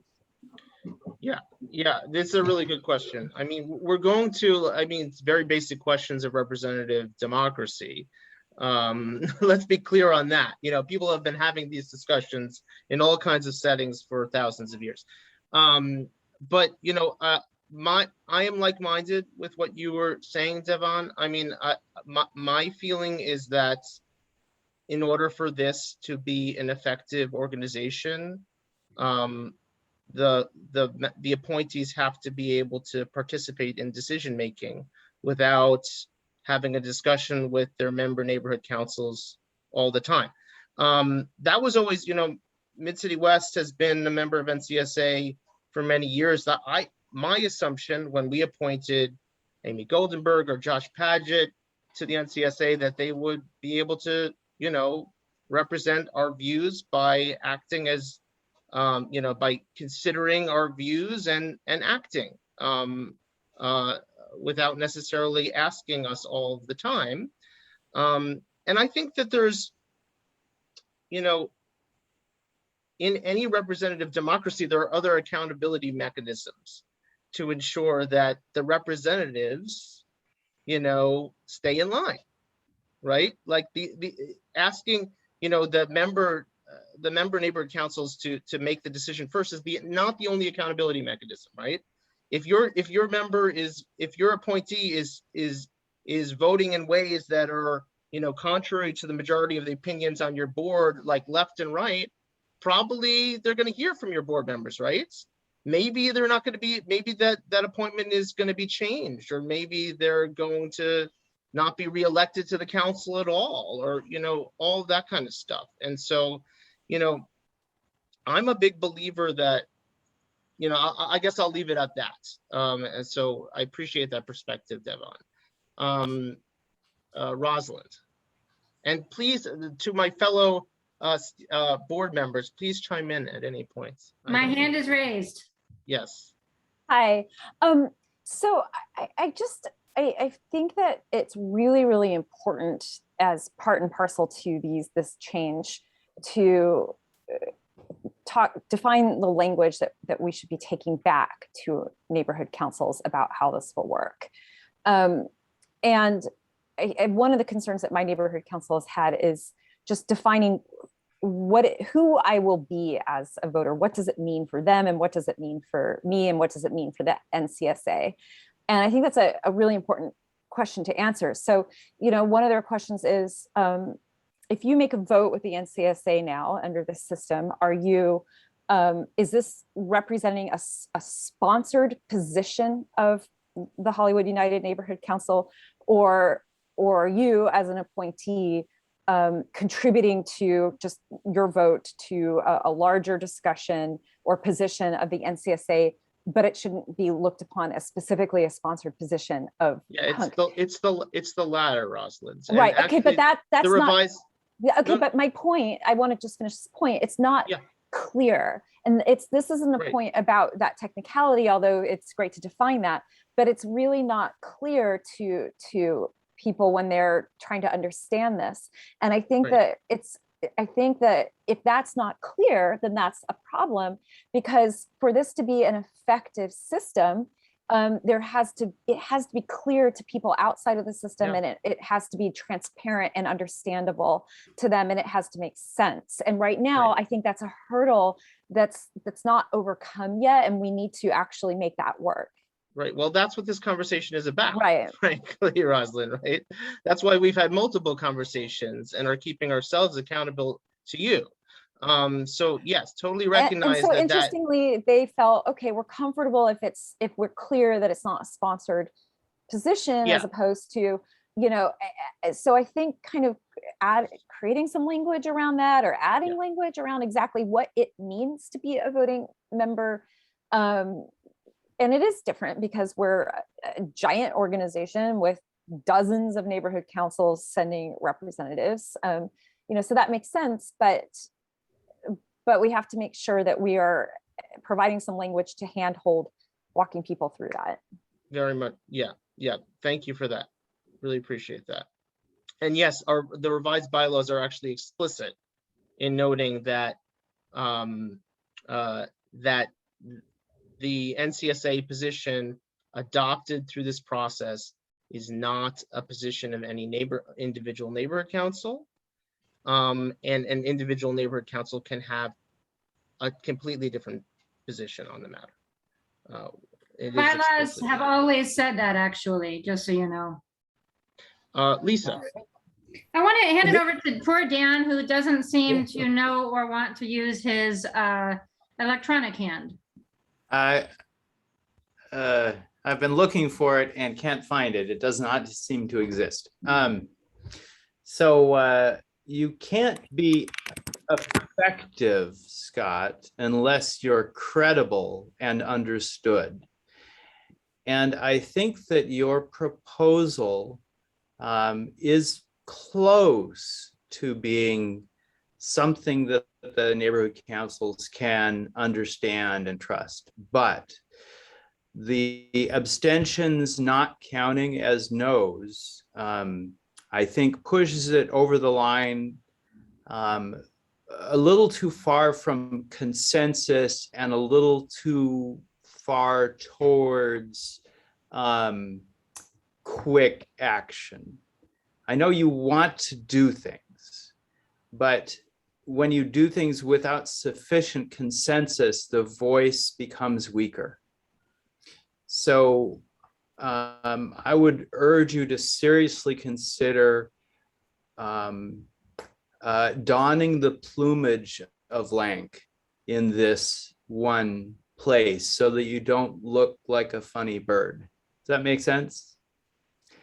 It makes your perspective makes sense. I'm not sure personally I would agree with it. I mean, but you know, I to be and I'll say this is not my proposal alone. I just want to make that very clear. I think this this proposal represents a pretty strong consensus among the steering board members. But I will say that many neighborhood councils use this system of abstentions not counting as no's, including my own. And it worked very, very well for the 7 years that I was the chair of the council. I'm not saying that my story is the only valid story and that other systems can't work, but I can report that it did work for Mid-City West. And I think the council is widely regarded as effective and transparent and fair. Again, not the only data point out there, and I appreciate the point of view.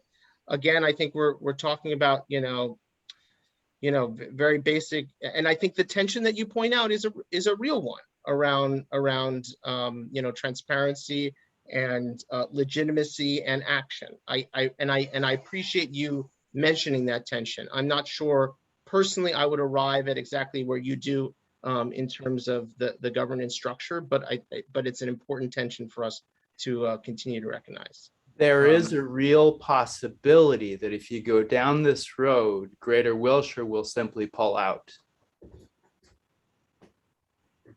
You know, you can always try the abstentions no rule for a while. And if you feel you're getting bogged down, you could take the next step towards quick action. It's an option. Lisa, you wanted to weigh in on something?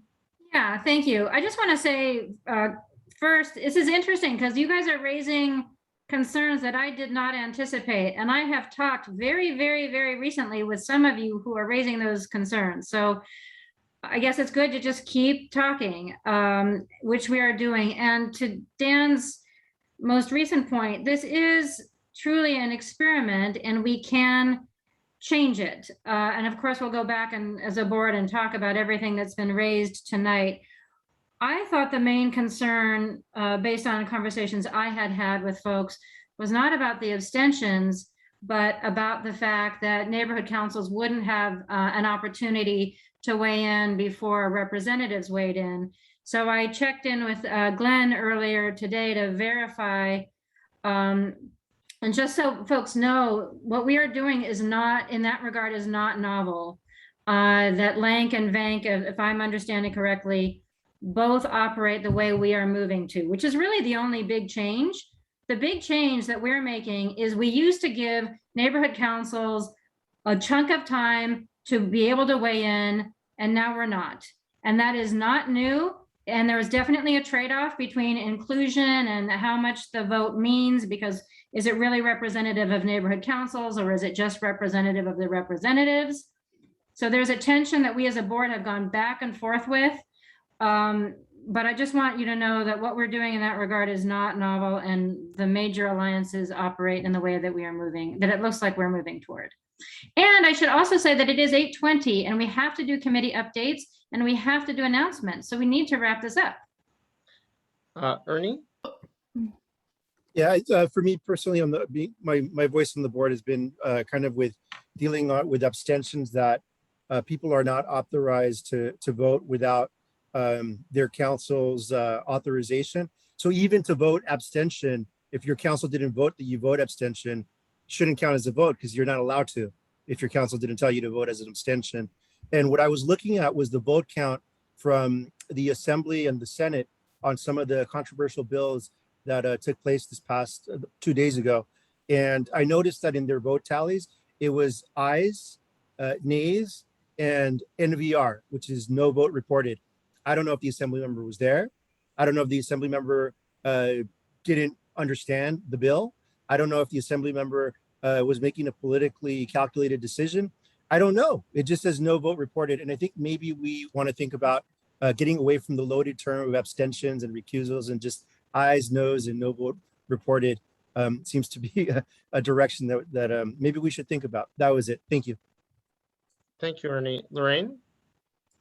Yeah, I'm thinking along the same lines as Ernie. I think we've gotten a lot of good feedback tonight, and we should, take it back and think about it. But I also just to echo exactly what Ernie said and say it again. I don't understand how, if someone is not authorized to vote on anything really, then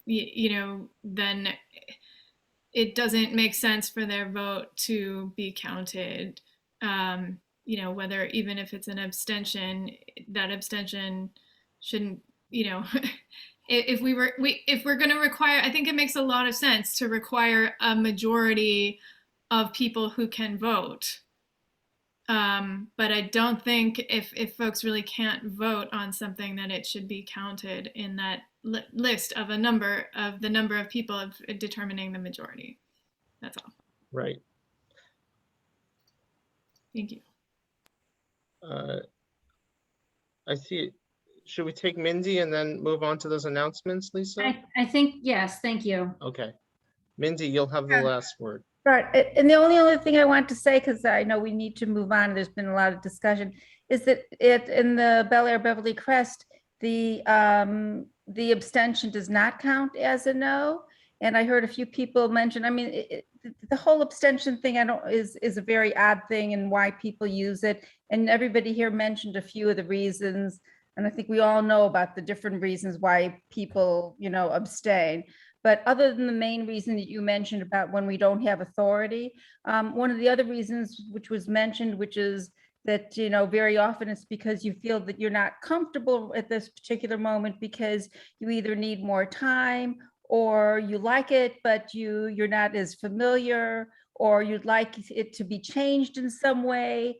One of the ways that happens all the time with us at Bel Air Beverly Crest, and I'm sure it happens with you here. And when that happens, very often, someone will say, it's great, but, and then they'll say, I would really like it if we could just amend it. And then the person who's brought that particular motion, whatever, will say, well, I'm willing to amend it and do that. And that's the way we resolve that particular issue.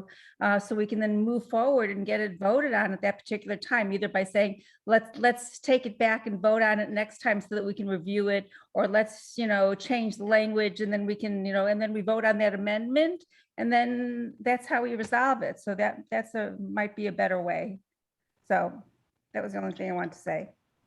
Right. And I think that, nothing about the way the final vote works would prevent any amendments. I think actually we would, love to, I think we would love to have amendments in these discussions. A committee report is simply a recommendation, and this body is the decider. So yeah, thank you for that perspective, Mindy. I'll hand it back over to Lisa. I need to make a correction to what Lisa said about Lank and Vank, because the model regarding one vote per neighborhood council, yes, but the model as far as this discussion about abstention, that is not a Lank or Vank model. Just want to make that what I was saying is that they vote before, without giving their neighborhood councils an opportunity to vote, was my point, because that was, I thought, the main question on the table. Well, that's one of them, but the majority vote of those who vote is the other. So, but I do think I put it in the chat. Why not just say not voting, and who's not voting because they tell you I can't vote, right? Just put that down and then anyone else who wants to abstain, then they can be noted as abstain for the reasons that they've said. That was Ernie's suggestion, which I think was great. So we have a lot to talk about. So I appreciate you guys weighing in, and we are moving on because we don't have enough time, which always happens. Super fast on advocacy.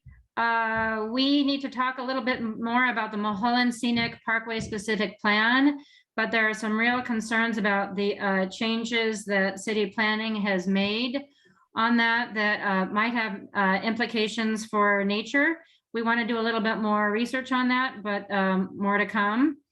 The other big stuff is there is a comprehensive plastic ordinance coming up, and I think SB 9 and 10, which we never made any decisions on, are going to pass. So that's going to be interesting. More to come on that.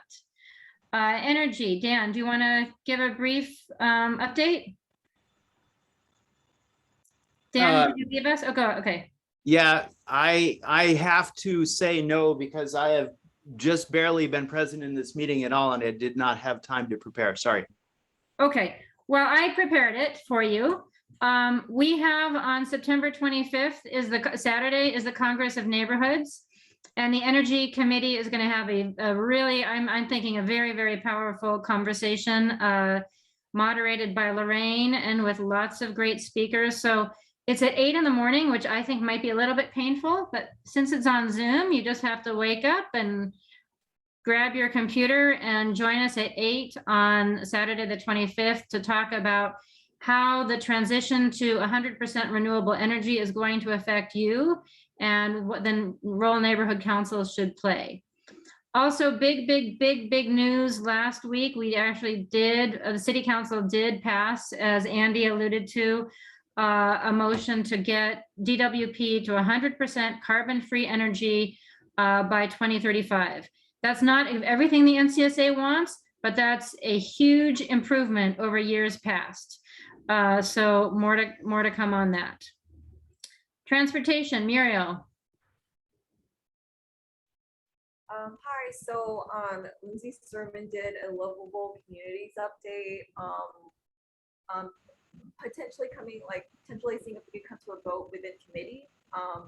And then also Nancy Madsen did a presentation on housing and transportation, AB 910 TOCs and AB 1401. And then other people in community talked about the city composting program and a Sunset for All update, which is that it achieved the funding it needed to get the planning in place for the bike lanes on Sunset. And that's it. And we should also mention that AB 1401, which we sort of voted to support in a complicated triple negative way, failed at the state level, but I heard from Assembly Member Laura Friedman's office that they are planning to reintroduce it. So stay tuned on that. Trees, Joanne. Yes, hi. The city forest officer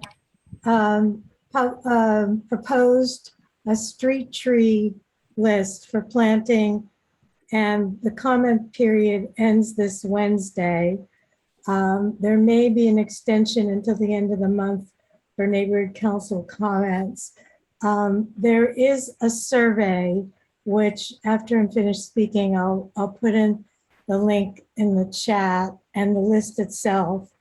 There's in the trees committee, we've at the last meeting, we kind of dissected the fact that the list was backwards in the sense that it didn't start with goals of what we want our city streets to look like. It just looked at our nasty tree wells and said, what will grow there? And it totally ignored the biodiversity directive. There are very few native trees on the list. We had quite a lively discussion about it at Plan Check NC yesterday where I spoke. And I have a sample letter and some talking points that could be considered. And I'm happy to talk to anybody about it. Also on Diana Nicole's Treology website, she I think is treology.org. She has a letter explaining to Rachel why we have such a problem with the list. In my letter, I do a little cop out at the end where I say, yeah, I understand you don't have time before the next planting season to fix this. So I understand adding and subtracting some trees, but really we should look at the biodiversity and the other goals for what we want in the city and what we want our street trees to provide in terms of shade, because there's 30 degrees difference under a tree and not under a tree. So basically email me if you want some information. If you want to just do her survey, which is very simple, you can add 5 trees, subtract 5 trees, and give a few pointers. is kind of a very scant survey, which is why I wrote a letter. I hope she's planning to read everyone's letter. I'm sure she'll read CFAC members' letters. But that's, it is a problematic list insofar as if we do want to preserve our wildlife, our birds and our insects in the city, we really have to start planting more vigorously with native trees. And interestingly, our protected trees, except for the post live oak, are not on the list. And there are thousands of black walnut trees in street tree wells all over the city, and it's not on the tree planting list. And that only grows in Los Angeles, basically. It's a Southern California black walnut. So that's my report. Our meeting isn't until, our next meeting isn't until October. Okay, I realize it's 8:32, but I know some folks would like to make announcements, and so I would love to open it up for that. Gwen. So let me de-raise my hand. Dianne Feinstein's office is going to be giving a report on the DDT issue out in our bay. That's it. They've only found a portion of the barrels. There's going to be a lot more scanning of the shelf and the ocean floor to find out the significance of it. But Dianne Feinstein, Senator Dianne Feinstein, and U.S. Representative Nanette Barragan have been working very diligently to achieve federal funding for the study and the potential mitigation of this.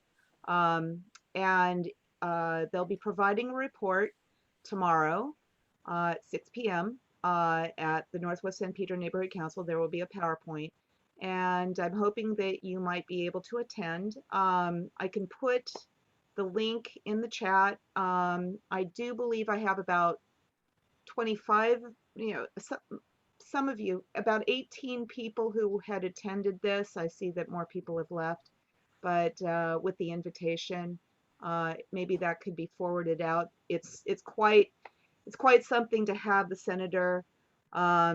She only gave the presentation to the South Bay Cities Council of Governments, and otherwise we would hear it from Nanette Barragan's representative. But it's quite something. They're building a PowerPoint as we speak in order to do this. So hopefully you can attend and find out more about it. Thank you. Glenn.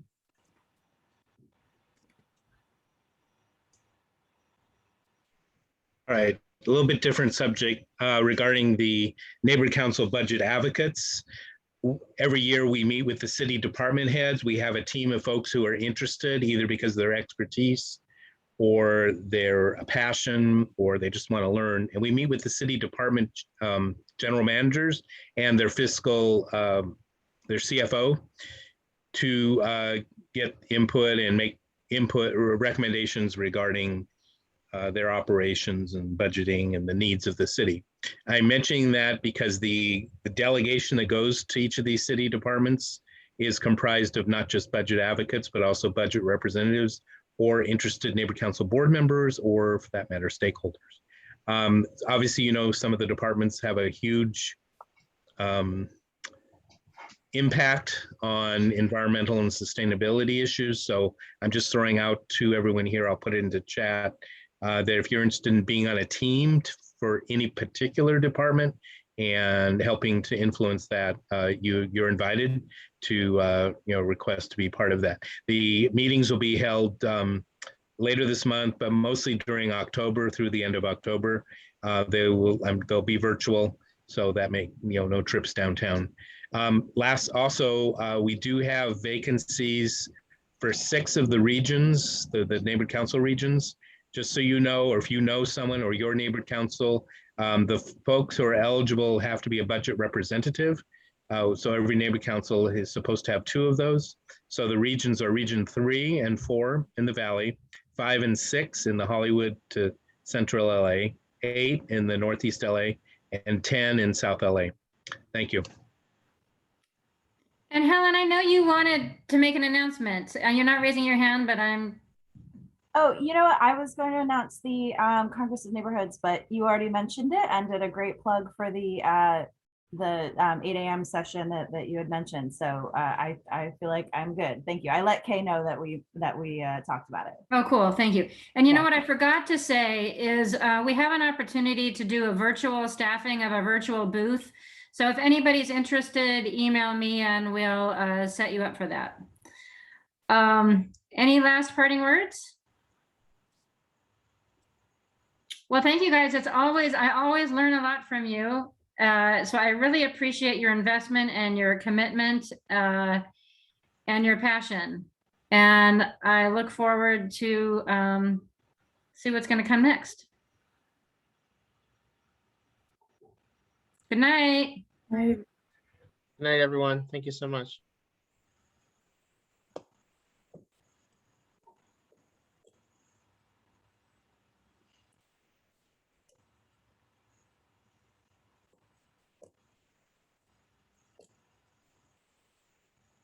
Oh, Helen. Oh, cool. Oh, she did that. Don't close it yet, Lisa. I'm trying to grab the chat. I'm grabbing it too. And you asked a question in the chat. You asked if we can have it as part of the recording. Yeah. Was that you who asked that? Yeah, that was me. Yeah. So I have a complicated answer. Would you like to hear it? Sure.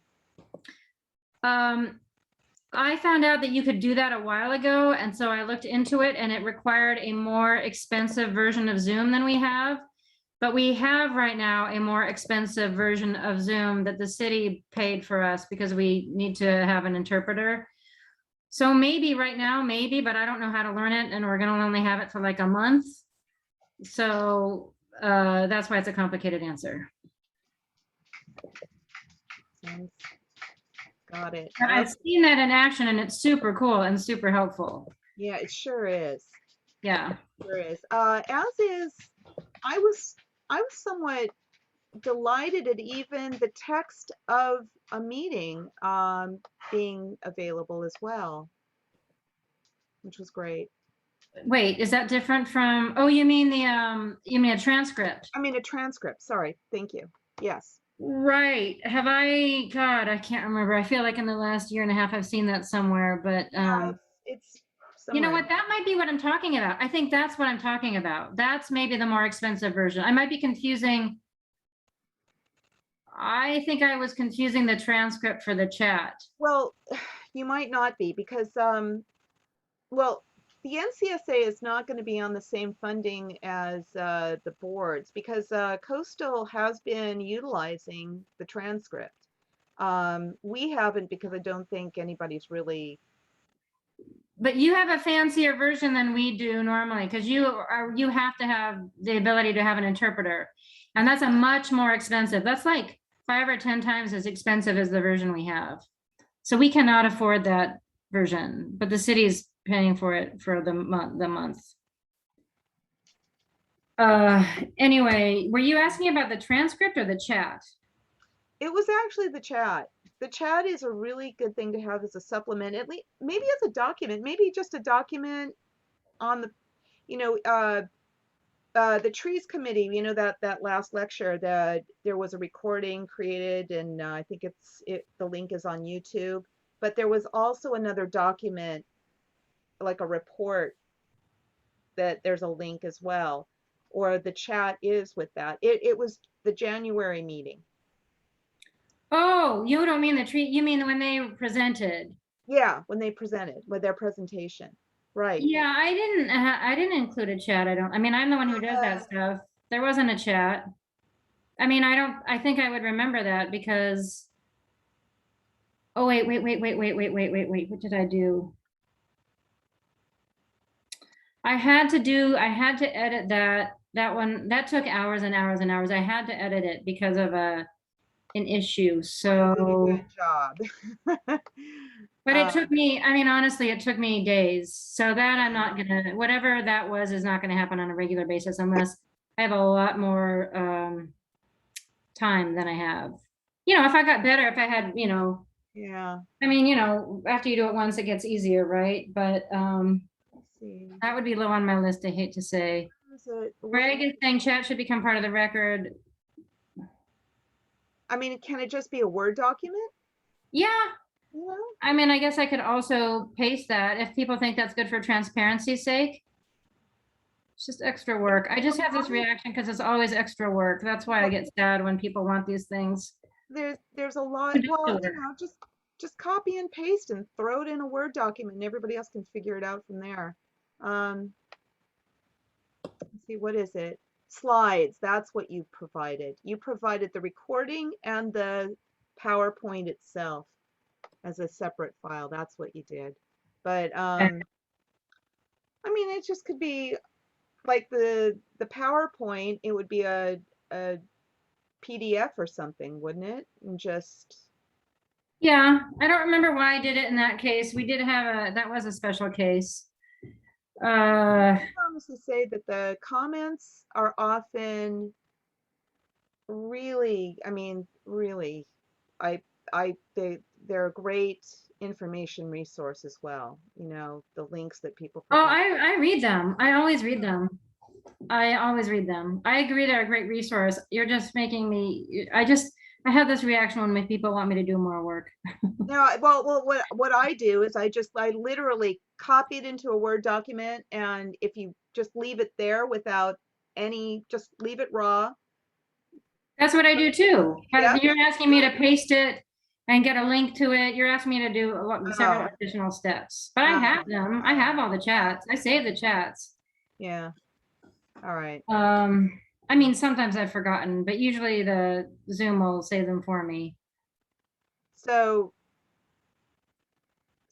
you don't even have, well, for example, can there be a resource such as Google Docs location where those chats can be sorted through by somebody? You know, you just stick them in a folder, do them by date, and then anybody can, and just have the link somewhere saying, if you want chats to any of these things, go here. Done. You know? I mean, you're saying the same thing, and I'm saying the same thing. I'm saying I hear you. That sounds like a good idea. It's extra work, but I hear you. So I'm not saying I'm going to do it. It's still extra work. Yeah, I get it. Yeah. Oh, somebody said something. What did Gregory? In an email. There you go. Send it in an email. I copied it. Forward it to everybody. Yeah, I don't want to do that either. I think let's, Yeah. but let's, I don't know. I'm not saying I won't ever do it, but I guess I'm not going to do it now, but somebody else could do it now. How about that? Okay.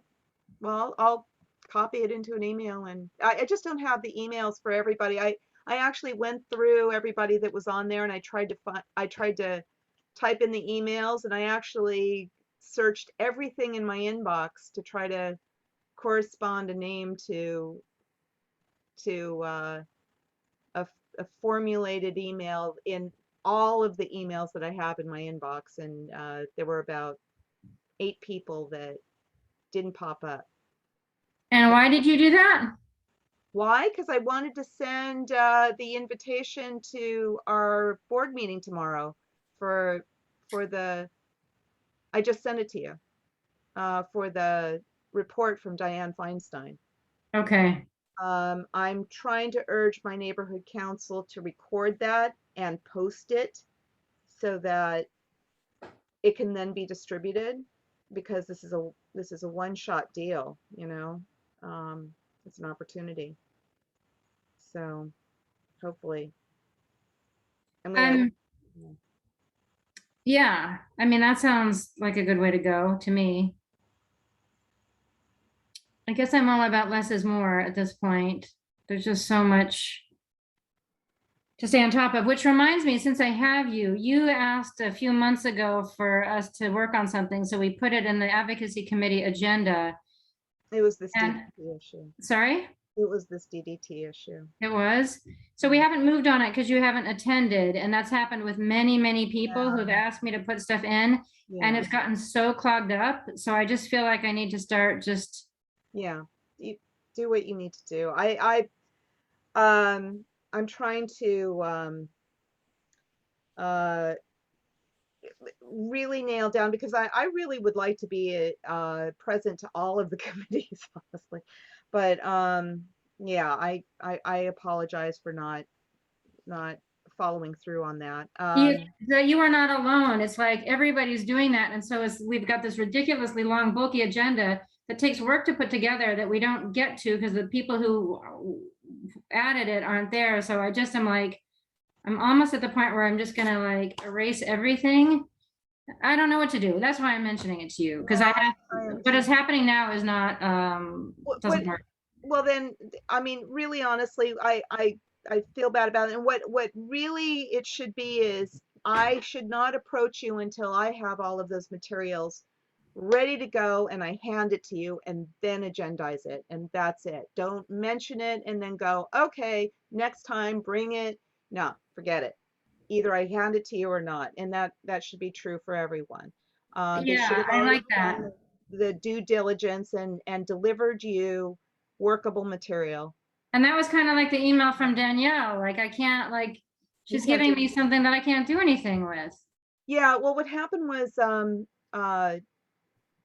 I wanted to attend to her issue, and I asked her because she had moved a letter, an actual letter concerning that, and I asked what happened to it because I was looking through all of the records that are online for that neighborhood council, and she said, unfortunately, the computer I had it on disappeared. So I don't know what she provided you. I don't know what she CC'd to you.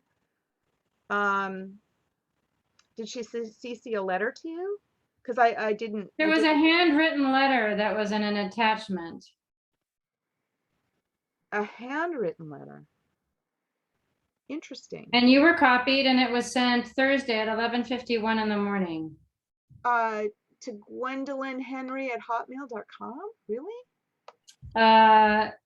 Gwenny the Pooh at gmail.com. Oh, okay. All right, that makes sense. That is wow. I don't know how she got that one. That's my phone. Oh. That's interesting. Okay, thank you. That solves it. I'll track it down now. Thank you. I have that email for you. I have that and a Hotmail one. I don't have a Gmail one. I have gwendolynhenry@hotmail.com and gwennythepooh@gmail.com. Purge the Gwenny the Pooh. Purge it. That's okay. Purge. Okay. Yeah.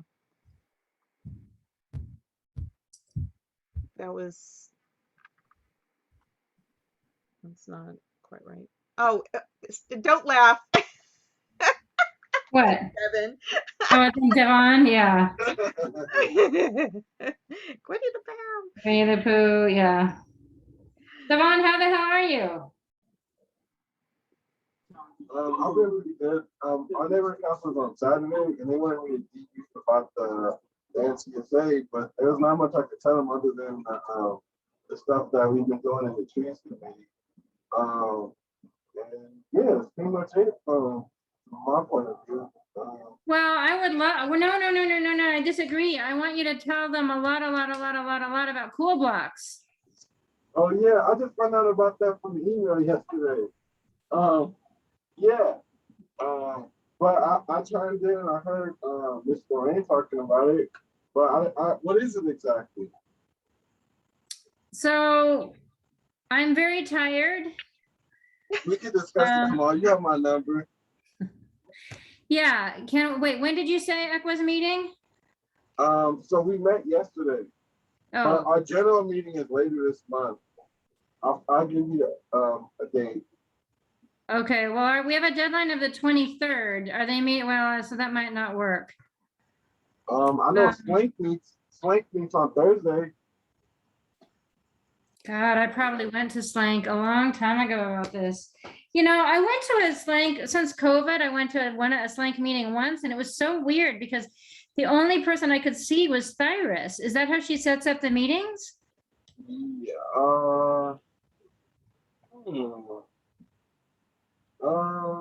Well, I don't know, because recently we've been doing like this little, not montage, but we've been having the city council folks come on. So they've just been talking about, like this month we're having city council person Marcus S. Dawson is coming on. But I was just gonna make an announcement, speaking of NCSA, from the ECWA board. Yeah, but last month we had Fran Price come on, and in October we're gonna have Mark Lily Thomas from season 10. So that's just been the gist of things, but they squeeze in announcements at the end, and that's when I'll talk about that. Okay. So my problem with Thursdays are always awful. I think I have 3 meetings that night. So that's always really hard. Do you think you would be able to make an announcement there about cool blocks? Yeah, if you can like give me like a summary or something. Yeah. So let's, because I cannot, I cannot do a, that's gonna suck.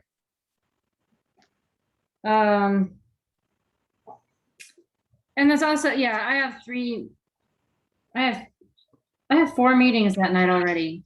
And I'm going to be at all of those 4 meetings, I think. No, 3. Anyway, yeah. So let's find a time where you and I can talk. Can we schedule something right now? Yeah, sure. I'm free all day Fridays. When? Say that again? I'm free all day Thursday and Friday. Well, Friday would be after the meeting though, right? Yep, that's kind of true. Well, anytime within like Monday through Friday, in the evening. Are you, so wait, sometime tomorrow works for you? Yep, tomorrow is perfect. Okay, when tomorrow? Let's do 4 or 5. Either one is good for me. All right, for 5, we'll lock it in. Okay, so I'll call you then, okay? All right, I'll be ready. Have a nice day. Thank you. Thanks for coming. No problem. See you later. Bye. Quick yes or no question. The events, the Cool Block events that you have on the site, do they have recordings associated with them, or just it's a notation? Yeah, because I would like to be able to refer my public safety chair to at least one recording in order. But why doesn't he or she just come to one?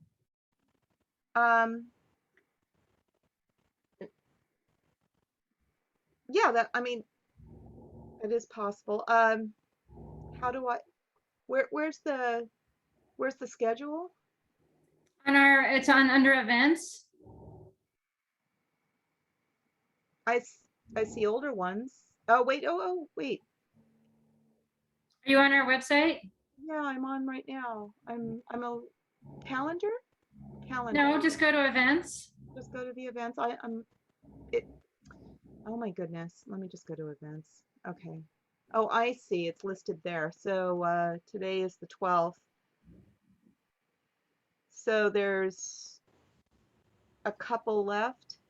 19th. Oh, I see. I think it's a lot more than a couple. In my mind, it's a lot more than a couple. I see 3. Okay. Is that all? Yeah, I will send that to her and we'll both attend one of these. That would be great. Is it only 3? Wait, not including, so 1 tomorrow. There's in Espanol. We aren't going to make the one tomorrow. I think it's 4. 15th.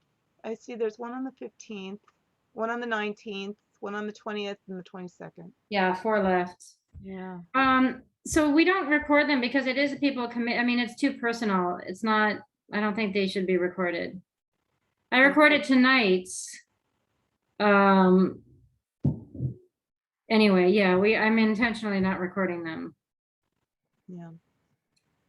Oh, let me copy and paste. Oh, I already copied the chat. Okay, I'm good there from this meeting.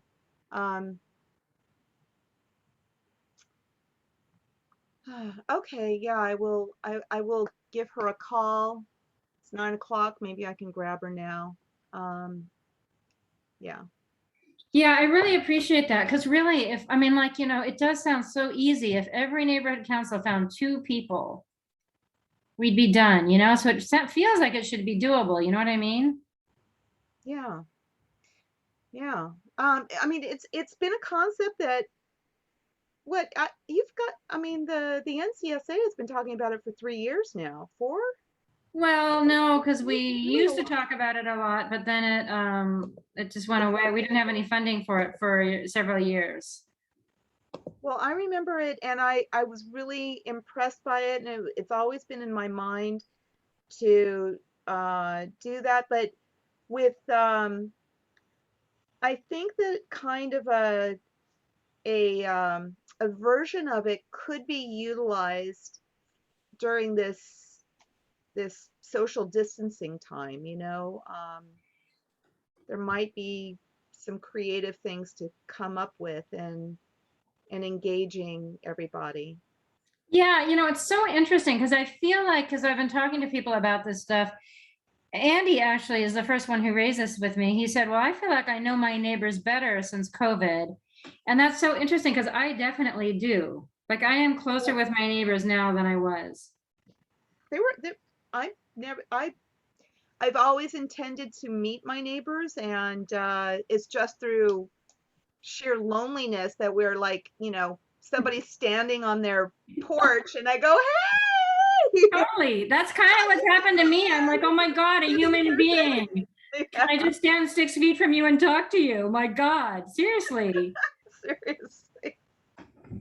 Yeah.